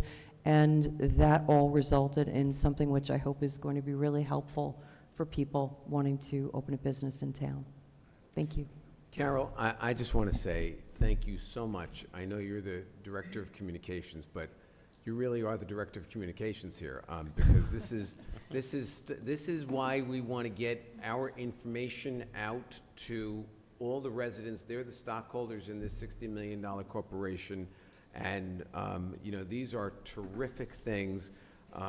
The app is fabulous, which I have, by the way, because she downloaded it for me. I did. I helped him. But the opening of business in Ridgewood, look, there are 2 former presidents of the Chamber of Commerce in here, and the head of the Ridgewood Guild, and this is something that has been so desperately needed for so long. Thank you for putting it in one succinct place for everybody. Really, really nice job. Thank you. And just to be clear, when someone comes in to any of our respective departments, whether it be the building department, whether it be to see Jane in the land use office, and they're looking to open up a business, this is going to be provided to them. Yep. And this, again, has the endorsement of the CBDAC committee with the help of the deputy mayor. It's also been reviewed by Tony and the Guild and Joan Groom over at the Chamber of Commerce. So we're all going to be collectively pushing out this document to try to give people the easiest path from deciding to open a business here to the day of their grand opening. So Right. I Thank just you. want to say extra big special thank you to Carol. And Evan and I both ran on a communications platform, and what's clear is that this town has an incredible appetite for information, and since you've joined us, you've made it palatable and digestible and improved a lot. The new business thing is so critically important, because before we have things like this, people would come in, engage in a lease, and carry the property for so long, eating into their profits. So this is so great, and because Tony's here, I want to thank everybody who made it happen. It's just been such a pleasure to work on, so thank you. Thank you. I Thank have you to both. Thank you. I have to say, it's really been an extreme pleasure to work here. It's the best job. Nice going. Okay, and we're going to keep it moving. Tony and company.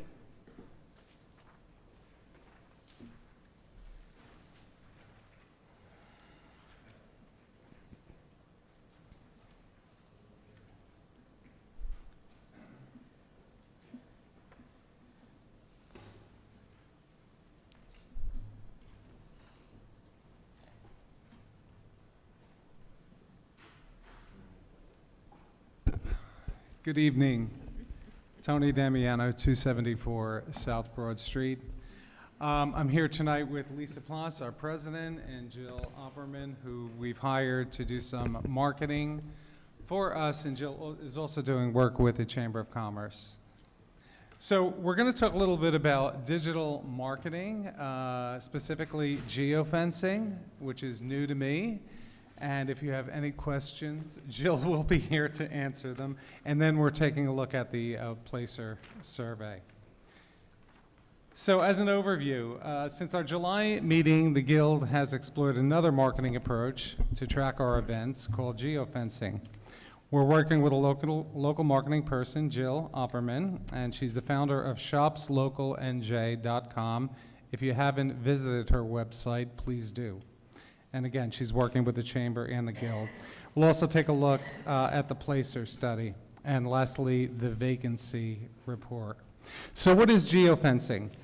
Geofencing is a form of location-based advertising where anytime a potential customer enters a geographically designated area called a geofence, a specific advertisement is served on their mobile device.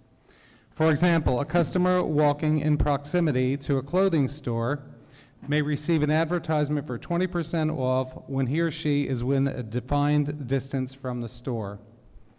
The Ridgewood Guild most recently geofenced the street fair that took place on Sunday, September 15th. And by the way, this is all in conjunction with bringing people downtown, which is our mission at the Guild. And of course, then they will shop and dine. And Mayor Paul has been saying this for years, as I have. Every time there's an activity in that park, an event, a program, the businesses really take off. People shop and dine. So that's our goal here. How does it work? So geofencing can either be location-based or an event-based campaign. Jill, I'm going to ask that you speak, get closer to the mic. Thank you. Okay. And the campaign that we ran was event-targeted. It took place, you could set your own parameters, and it took place over approximately a 24-hour period, beginning 6 p.m. on Saturday evening and ending on Sunday at 12 a.m. What we targeted was the street fair, the craft street fair that happened. Was that last weekend? No, 2 weekends ago. Yeah. Yeah. So, while you could set your own parameters, we did a 1.5 mile radius from, East Ridgewood Avenue where the street fair took place. We tracked, and what was tracked, people could actually, see ads that we ran for the Guild's event that's coming up in October. So when people open certain apps that turned on their location services, these ads would be displayed. The apps such as weather apps, social media apps, even their browser, things like that, would display the ads that we created. When the ads are shown, if people could click on the ad and go immediately to the Guild's website and the event page. In this case, they were taken to the Fall Harvest Marketplace, thus bringing attention to the event and hopefully will attend. The group, as you'll see in our next slide, the ads were shown to over 4,000 people. And with the ads from the Fall Harvest Marketplace, and there were 18,000 impressions, which roughly mean each person was shown about the ad approximately 4 times, and more than that actually. 326 people visited the Guild's website and saw the page of the event, and these are also known as clicks. And what's really great is now we have this base of people that are already introduced to the event, and when we get closer to the event, we were talking about a 2-week period, actually retargeting these people that we've shown the ads to hopefully reinforce them coming to this new event of the Guild. So it's really fascinating. It's a new means of advertising, basically. And again, it's done via your cell phone. You could geofence any event and lead them to the advertisement that you choose on their cell phone. And as Jill said, when they click it on, it drives them directly to our event page on our website. So again, we track them to our new Fall Harvest Marketplace and reached a much wider audience than we could even with social media. Any questions before we move on? Does the person with the phone have the ability to turn off these communications and turn them on? I don't understand. So actually, it's based on your location services. So even if you have your location services turned off, certain apps turn them on. So when these location services are turned on, they can't have control over it to turn them off. So the ads are shown. So which apps do you have to have in order for this system to pick up and advertise to that person? Well, if you see there was probably around 8,000 to 10,000 people that attended the event. So if we were able to reach about 4,000, you could see how widely spread the apps were that were actually turned on with location services of the people we were able to reach.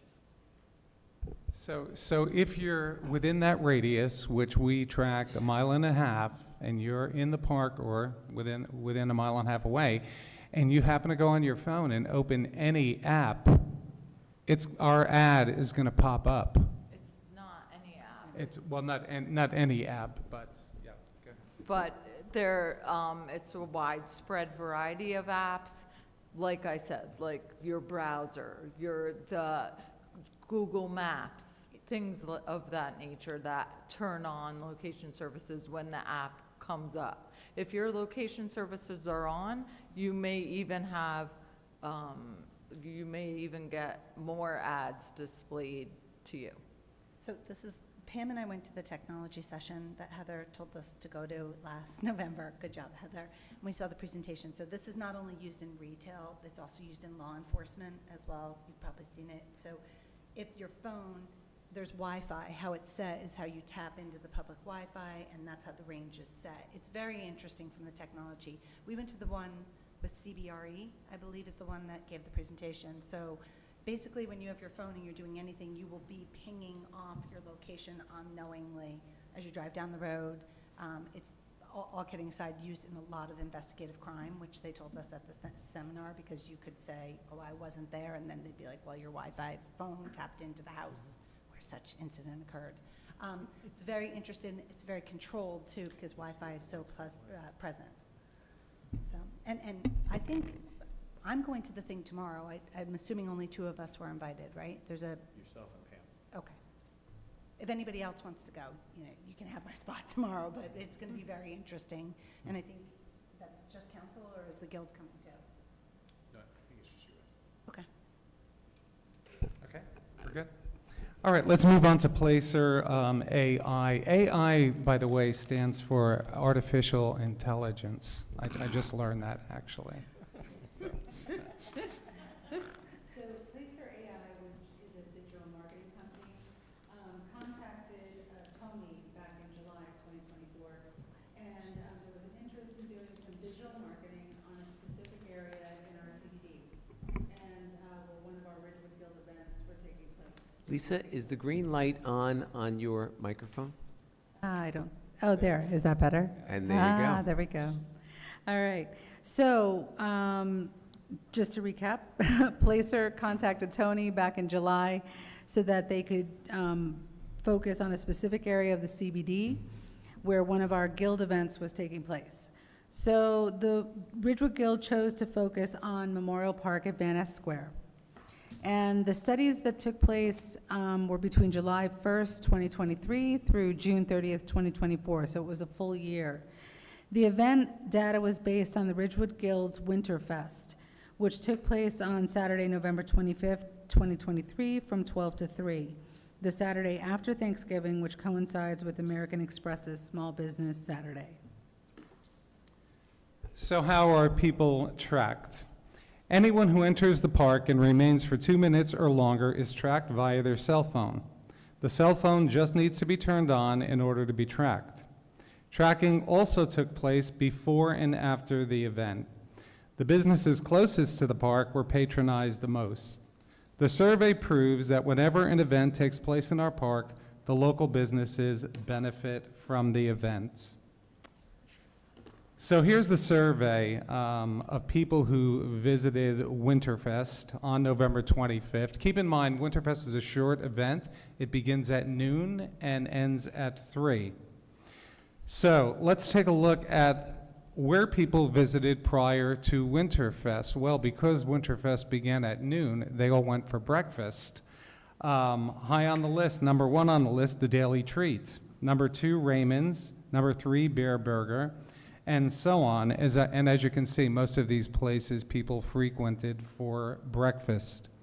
Where did they go after the event at 3 o'clock? Again, Raymond's ranked number 1. Really no surprise, it's right across the street from the park, followed by Daily Treat and the Office.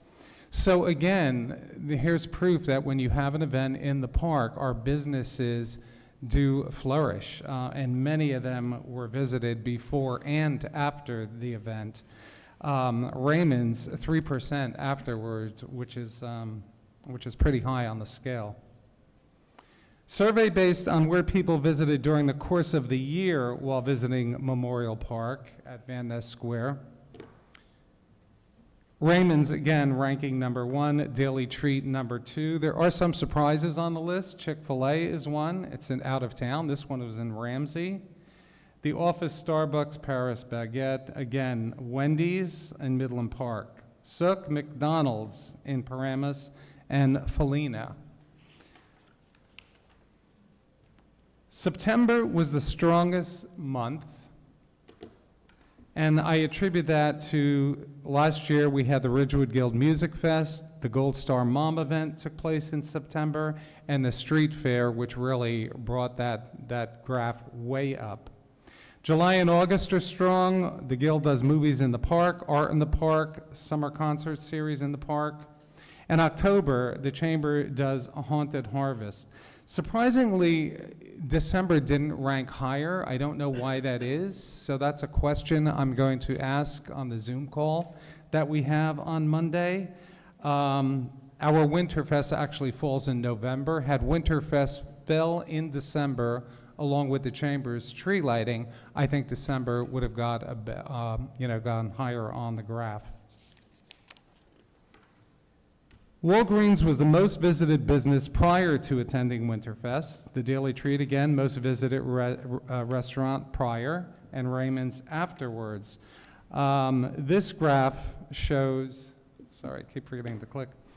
27% of the people came from home, 7.3% another location, 4% came from work, 1.9% from Walgreens, and 1.6% from the Daily Treat. Post, 33% went home, 6.5% went other places, 3.1% went to Raymond's, 2.6% went to work, and 1.3% visited the Daily Treat. Most people visited the park between 12 p.m. and 1 p.m., secondly between 7 p.m. and 8 p.m. And lastly, September, again, the strongest month because of all the events that happen. I know we have the Zoom call with Placer on Monday, so I do have some questions for them, but they can do pretty extensive studies on each and every event that the Guild runs, the Chamber runs, and the Village runs, such as Earth Day and such. I think it's pretty fascinating the way people can be tracked via their cell phone, as we mentioned in July. Any questions on Placer? Anybody? How much do they charge? They did this for me pro bono, and they called me out of the blue. I did not source them. So they explained the process. I chose the park because most of our events take place there. I chose Winterfest because our film festival was out of town this year, and Winterfest was really the last event of last year. So they did all this initial work pro bono. But obviously, it's a high ticket if they're going to track each and every event. And it's not only events. They can track the train station and do demographics on that. They can track the parking garage and see who's using the parking garage, and any other place in the village that you give them as a project. Tony, this is great work, and as usual, you've been working for many years to bring people Thank you. into Thank our you. central business district very successfully with all the events that you run, and now you're taking it to the next level. So thank you so much, and on behalf of the council, we all really appreciate it. You're welcome. Lastly, just quickly, the vacancy report. We are at a good number again, and Siobhan and I went over this, and I thank Siobhan for helping out. We're at 15 vacancies. Newly opened in town: Rose Persian Grill, Fiesta Bowl, Sabor Latino, Sweet Kitchen, Flaming Feathers, and Cold Cut Barbershop. There is a lot coming. Toastique, Colonel and Roast, and by the way, I spoke to that owner today. Little delayed, but she should be opened within the next 2 weeks. JNS Audio Video, Ridge Cafe, Aaron's Ridgewood, a ramen restaurant in the old Bagelicious spot, Signature Cocktails, Chase Bank, Tate Bakery, and a Korean barbecue. Only one business closed, Lisa's Mediterranean Kitchen, but there is a restaurant coming. The chef from St. Eve's in Hohokus is taking over that space. So that's good news. And he's a local guy. And he's a local guy, yes. So that's the current vacancy report. I'll email everybody, and we'll just keep up with it. So I just want to add, because Tony and I, we've gone out, there's been a couple things. One, I want to thank Keith's office, because when we get the new business notification, we're now including the Chamber and the Guild on that, which seems so simple. But of the 15 truly vacant category, we put 4 in pending, which means they're under lease negotiation. So we wanted to be clear, they're clearly vacant, but they're just slightly closer. Meaning, and we Okay. didn't want to disclose those details because we were like, oh, we don't want to mess up the lease. So it's looking really, really good, and I want to again just say, if anyone feels there's any informal way, because adding Tony to that distribution is good for the business, and it's good for us knowing who's coming and going.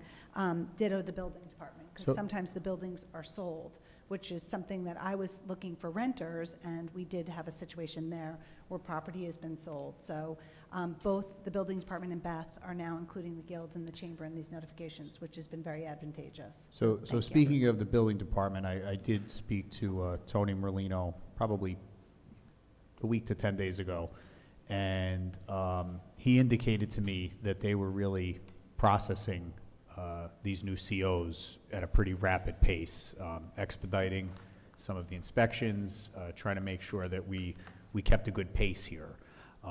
That being said, correct me if my math is off, but out of those 15, if you take those 4 that Councilmember Winograd referred to as pending, I guess they're close to consummating a lease, that gets to 11 that are bona fide vacant at this point, which is a far cry from, I think the number was 23 when you came over the summer. At one point last year, I think we're at 42. Okay. Yeah. But most recently, I think, when you spoke at the public comment, I think it was around 22, 23. So my point in bringing this up is, based on the number going from 23 to potentially 11, that would confirm what the building department is reporting to me as far as expediting a number of these CO requests and these permitting requests. Great. It's great to hear. All right. Good. Thank you all so much. Tony, don't go, you have your request for the free parking for your yes. marketplace, just. Tony's so- going from one to the next. Actually, with Mayor, that's actually next on the agenda if you I want know. to just go right there. So if we jump down to 10B1, which is under parking, this is a request from the Ridgewood Guild to provide free parking in only the Hudson Street Garage on Saturday, October 19th for their Fall Harvest Marketplace event from 9 a.m. to 8 p.m. Am I correct, Tony? I didn't hear is it one floor, Keith? No, we've opened up the garage completely, right, Bob, for the other 2 requests for the chamber, so it would be the full garage. Oh, wonderful. Wonderful. Thank you So very the much. question is, do you want to limit it like you limited the other events? Hours-wise. Yeah, Right. I think it makes sense to, and in terms of fairness, it should be the hours of the event, just as we did with the Chamber of Commerce events. So, Tony, what's the actual duration of the event that day, time-wise? The event runs 11 to 6, but setup time is at 9, Okay. and that's really what I want. We have 61 vendors, which is incredible. So I'd like them to unload on the park and then re-park in the garage. So, nine to if they 6. can have that space beginning at 9, that would be great. Take an hour at the end, so maybe 9 to 7. Yes. Yeah. Yeah, I mean, it's the Saturday night. We only meter till 6, 10 Oh. to 6 on Saturday.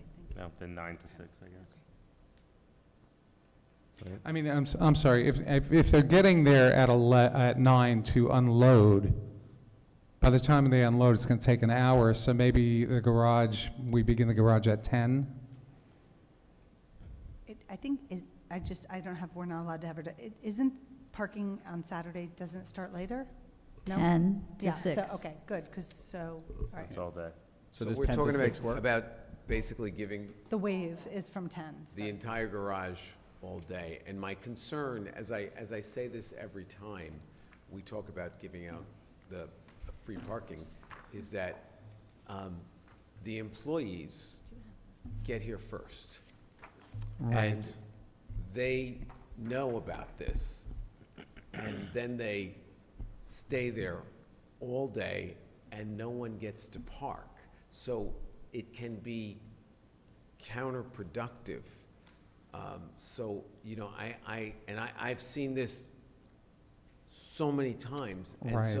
And so for the benefit of the Fall Harvest Fest, it can actually make it so that the spaces are locked up. Tony, Because Tony's that's what they do. only So not- asking for 1 or 2 floors, though. Yeah, I was just going to say that. My request was actually just for 1 floor, so that the vendors could park all day, so they don't have to go out every 3 hours and pay the kiosks. But I think to Paul's point, the employees will just go to that one floor. Well, Could we have do this with the chamber. We do That's it what I with was just the thinking, chamber. is there a way to do a permit or something, we can give the vendors for free parking for the vans? The only thing I would request Right. is that there's some consistency between organizations Yeah, we who do are it with the making these chamber. We should requests. do what we did with, rather than reinvent it, we should just agree that Paul's point is valid, but we kind of ignored it with the chamber. Sorry, Paul. I But mean, we kind of ignore Paul on and we this should every move time. forward detailing the hours that we want to give, because we just went over that events in the park generate business. Sorry, it's late. I didn't mean to be short, but Oh, no, I we're think all in that's great. agreement. We're all in agreement that we're doing free parking, and it just needs to be the time. So you only want one floor? Are you sure about that? Well, to Paul's point, I mean, I don't want to take up parking spaces with employees that are going to park all day.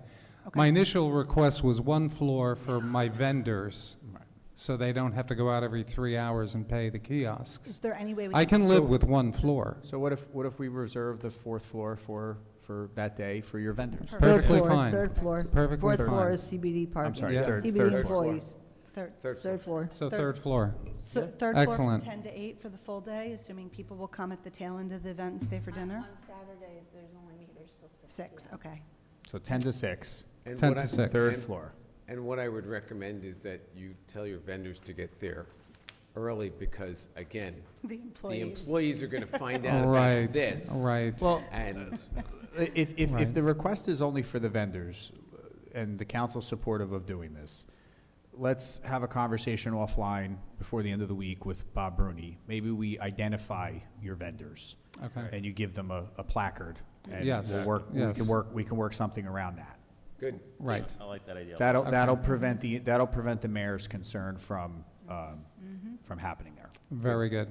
Okay. Let's Thank go. you. All right, Bob Rooney, come on up. Thank you. All right, Mr. Rooney? So as Bob's walking up, I'll just call the council's attention to two pro forma resolutions, which is under budget C2, which is a Chapter 159. We're taking the $75,000 grant and inserting it as a source of revenue into the budget. Any objection? Nope. And then the second is the award of the professional services contract for our employee assistance program. This will be the second year we're doing this with Intervention Strategies. There's no increase to the contract, and it's being recommended by our health director, Dawn Central. Any objection? Good. All right, and we'll circle back to parking, item B2, and then Bob also has C1. So, Bob, those two items are yours. Lucky Bob. Should I talk slow? No. Only kidding. So I sent a memo to council, or to Keith rather, and it was passed on to council regarding my proposal for increasing the permit fees, which we do on an annual basis. Currently, our projection for parking is not to have a need for increase in hourly rates, but consistent with what we've done in the past, I'd like to have a modest increase for the permits, asking you if you would approve that so we can get the ball rolling and get the decals printed and the hang tags and everything of that nature, so we can move forward. And Bob, just to be clear for the council and the public, these modest increases are consistent with the Walker Consultants' December 2021 recommendations? Correct. Okay. And there's no increase to the hourly parking fee? That's correct. Strictly for the hang tags? That's correct. For whatever, the motorcycle, CBD parking, whatever's shown here is as the rate for 2025. Questions? Nope. Okay. Good idea. Everybody good? Yep. Move Let's on go. to C1, which is the third quarter financial statements. Okay, I'll do this high level, and if you have any questions, stop me. I'm more than happy to answer. So there's 37 pages, and I'll see if I can get through it rather quickly. This time of year, I include the balance sheets once they're audited by our auditors, and we blessed that report a couple of meetings ago. But at a high level, in assets of the current fund, the total assets were flat.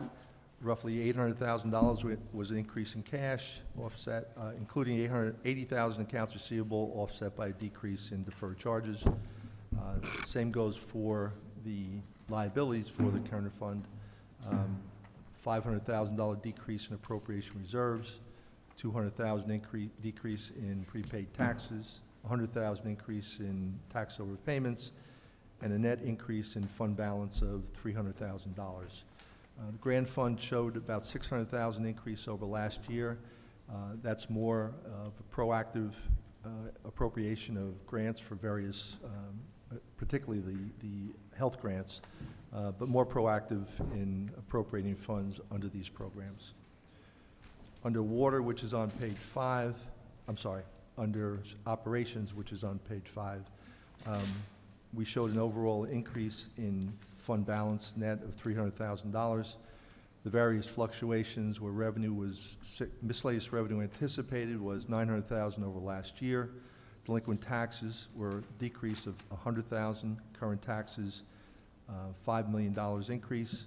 Non-budget revenues, a decrease of $1.1 million for a total of $4 million increase in overall revenue.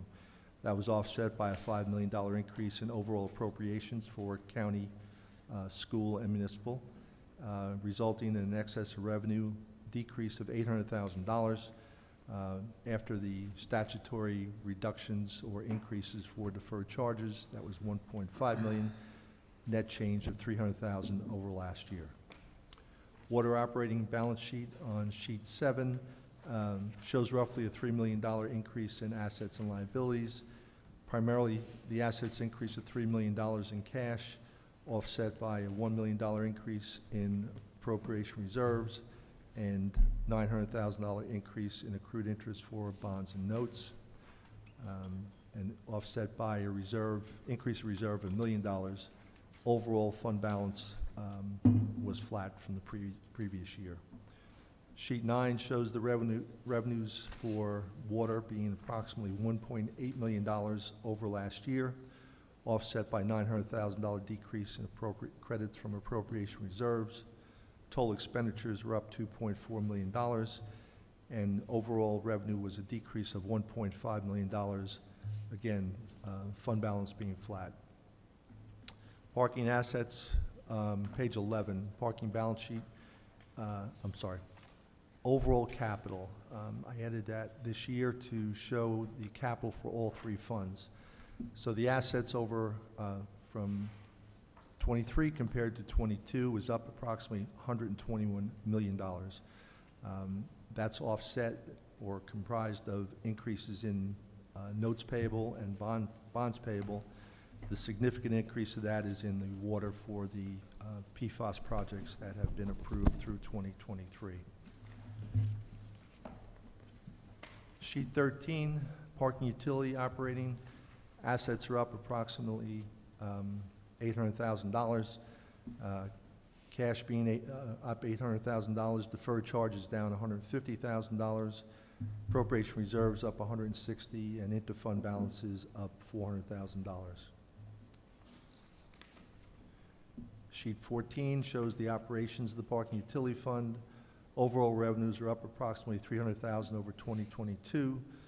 Total expenditures roughly approximate increase of $100,000, resulting in excess of revenue approximately $150,000. Then we get into the revenues and expenditures for the current fund. As of June 30, 24, going through the total revenues, there is nothing of concern. There are several items that have no revenues at all because of late billings, and that's all timing, and when they're collected, they'll be reflected in the financial statements. State aid starts to come to the village in August. There's been a modest amount that has come through so far. The balance will be collected in October after the best practices is completed. Other sources of revenue are pretty much where they should be for this time of year, and the overall revenue is at 48% of the anticipated budget. I'm not going to go through the appropriation items. They're all starred or asterisks if those are without encumbrances, which would account for slightly lower amounts. And if there are amounts that are complete, for example, on sheet 23, it's a small number, but it's an example of when something's encumbered for a full amount for the whole year. you see an increase which is greater than the 50% that's anticipated. There are a few of those in here that relate to the timing, such as pension expenses, which are paid in April, so that's 100% expended. Debt service, depending on the timing of the payments are due. Overall, the total budget for the current fund is about 54% of what the budget was anticipated. And again, the fluctuation being because of the timing on certain payments that are made. In water, 42% of revenues were collected to date. There are two increases that are for cell tower rent, an increase in water rents that are that were billed in July, so their collection is imminent. Other than that, the revenue is pretty much where I would expect it to be. The appropriations are at approximately 51%, and again, that is predicated on the timing of some payments for pension and debt service. Parking utility revenue collected to date through June 30. What page are you on? I'm sorry. I'm sorry, page 35. Parking utility revenues are approximately 47% of what we anticipated at the time,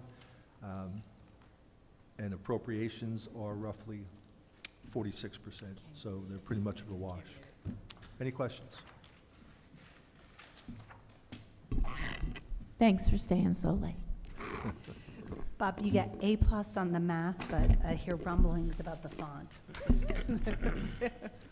It's larger, right? It's so tiny. He's staying for closed session too, so we don't even get to dismiss him.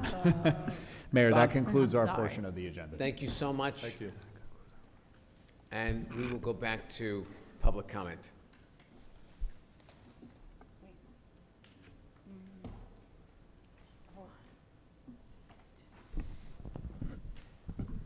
Good evening, Boyd A. Loving, Ridgewood. There was a gentleman who made a comment here about misinformation, disinformation. He has since left the room, but I'd like to follow up on his comment at this point in time. And that was that there was a person who called in on the phone and made a comment about a person who was killed, unfortunately, on Meadowbrook Road.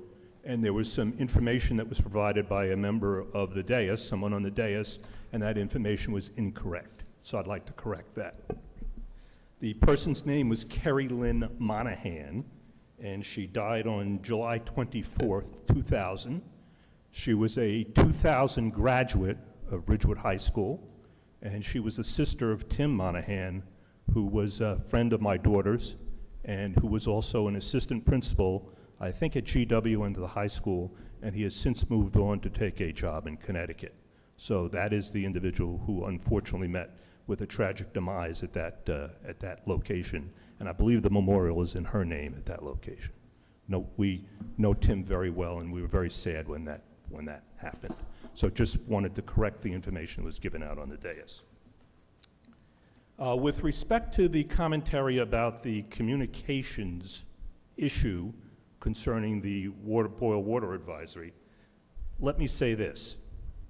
I cannot recall a time when I have signed up for service from any utility, whether it be water, electric, gas, or cable television, where I was not required to provide my phone number and address as a part of the sign-up process. So I question why Ridgewood Water doesn't have the phone number of every subscriber in their system. Boggles my imagination that they don't know the phone number of anybody who is their subscriber. I don't think that you can sign up for a utility service unless you provide an active phone number. So perhaps, maybe this is a rhetorical question, but if somebody could find out the percentage of Ridgewood Water subscribers in any community that they don't have a phone number for, I'd be very interested in knowing that number. Also, with respect to the kiosks at the pedestrian underpass, I'm wondering how much of the damage that was caused by the car accident, which I believe happened on the east side, not the west side, so I have photos at that accident, how much of that damage is going to be covered by insurance, whether it's our insurance from the JIF or the insurance of the person who had the unfortunate accident. That was not mentioned when you were talking about funding, but certainly if there was a significant amount of damage caused by that accident, that damage should be covered by insurance. Thank you very much and have a good evening. Thank you, Boyd. Anybody else? Let's go to hybrid access. Catherine, you're up. Yes, thank you. You know, for people who know me, it is not my tendency Could you to just question state your name, please? Oh, yeah, sorry, Catherine Schmidt, 123 South Irving Street. It is generally not my Catherine, just so you know, we no longer require someone to state their address if they choose not to, just whether or not they're a Ridgewood resident. Yep, I live here. Yep. So, if you know me, you probably have figured out that it's usually not my tendency to question experts. And I, you know, believe that people who come with more information than I know more than me. But I also worked for a boss once who always said to me, think about whether it's logical. And I got to tell you, I was really surprised at the presentation today about the underpass. Heavily soiled, just needs surface prep and painting, some paint and finish loss, really surprised me because when I have walked through that tunnel with members of the community, I see mold, I see cracks, and I see what we lovingly called stalagmites and stalactites all over the place. So I'm just really surprised, especially to hear that people say that the tunnel is in good condition. It just seems to me that there has to be a better solution than simply scraping and painting it. And I certainly can't see that as a 50-year solution. So, at the risk of being irreverent, maybe we need a second opinion. Thank you. Thank you, Catherine. Susan, you're up.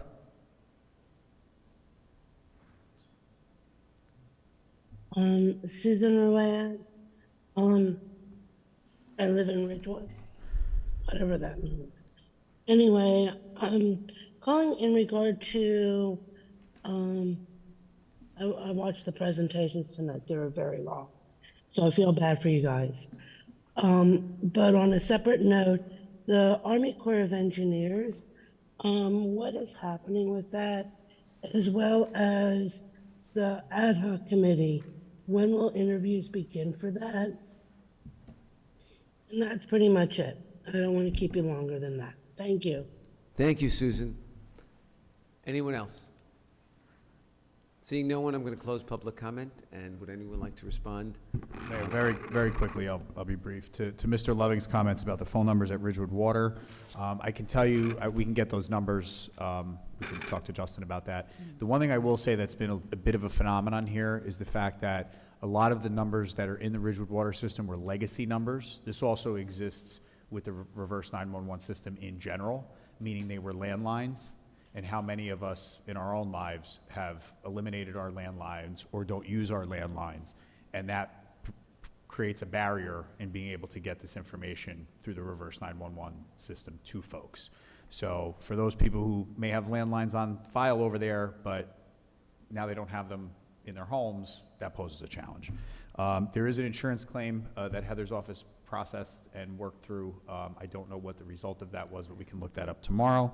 And with regard to the Army Corps, we did have a Zoom meeting with them maybe 2.5 weeks ago. They are in the process of looking at that short-term work effort over on Warren and Marshall. And we are also waiting to hear about the WRNA funds, which would be approved by Congress, which we have money that we requested through Congressman Gottheimer. So the results of that, which we expect to happen this quarter down in Washington as they sift through the federal budget, that will be an indicator as to what we can take on as far as the Army Corps of Engineers. So we're waiting to hear about the funding mechanism. I also wanted to add, clearly there's been many discussions about Ridgewood Water and how this happened, but for longevity users like my parents, they didn't have a phone number. So I now handle my mom's online, and it's amazing the generational shift. There's a commitment to paper. My mom was still getting mail in the mail. And now, because when you have somebody who's vulnerable or elderly, a significant number of them have been with the utility for a long period of time, and it wasn't a requirement. And the landline issue is real. So a lot of people, not in an ageist way, who've been with Ridgewood Water for a long time, did not have the requirement or entered a number of a spouse that's been deceased, and it's a little bit of a mess.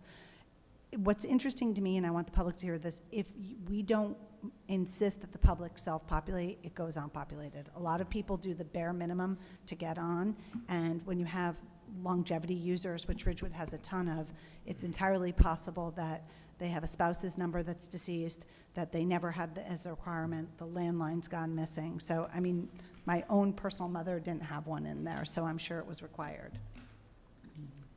And I just want to comment, Boyd, I knew a woman, she was a young mom, and it was somewhere around, it was shortly after I opened my business, because she was a customer there, and she was killed in a car accident. I'm pretty sure it was on Meadowbrook. I could be mistaken in addition to the loss of your friend, so wasn't trying to spread mis or disinformation. It's just my recollection of someone I knew. So with that, does anybody else have any comments? No? Motion to adjourn. Be it resolved by the Village Council of the Village of Ridgewood that the Village Council meet in closed session on September 25th, 2024 at 7:30 PM or soon thereafter, as the matter on the agenda can be reached, and that said closed session will be held in the caucus room at the Ridgewood Village Hall, 131 North Maple Avenue, Ridgewood, New Jersey, and be further resolved that the matters to be discussed in closed session are limited to personnel matters to include management and non-union salary ordinances, and legal matters to include Livingston Dilbos versus Village of Ridgewood. These matters are allowable under NJSA 10:4-12 et sec, and be further resolved that the minutes of this meeting shall be made available to the general public when such matters have been deemed completed by resolution of the Village Council. May I have a motion? Second. All in favor? Aye. Anyone opposed? Okay, thank you.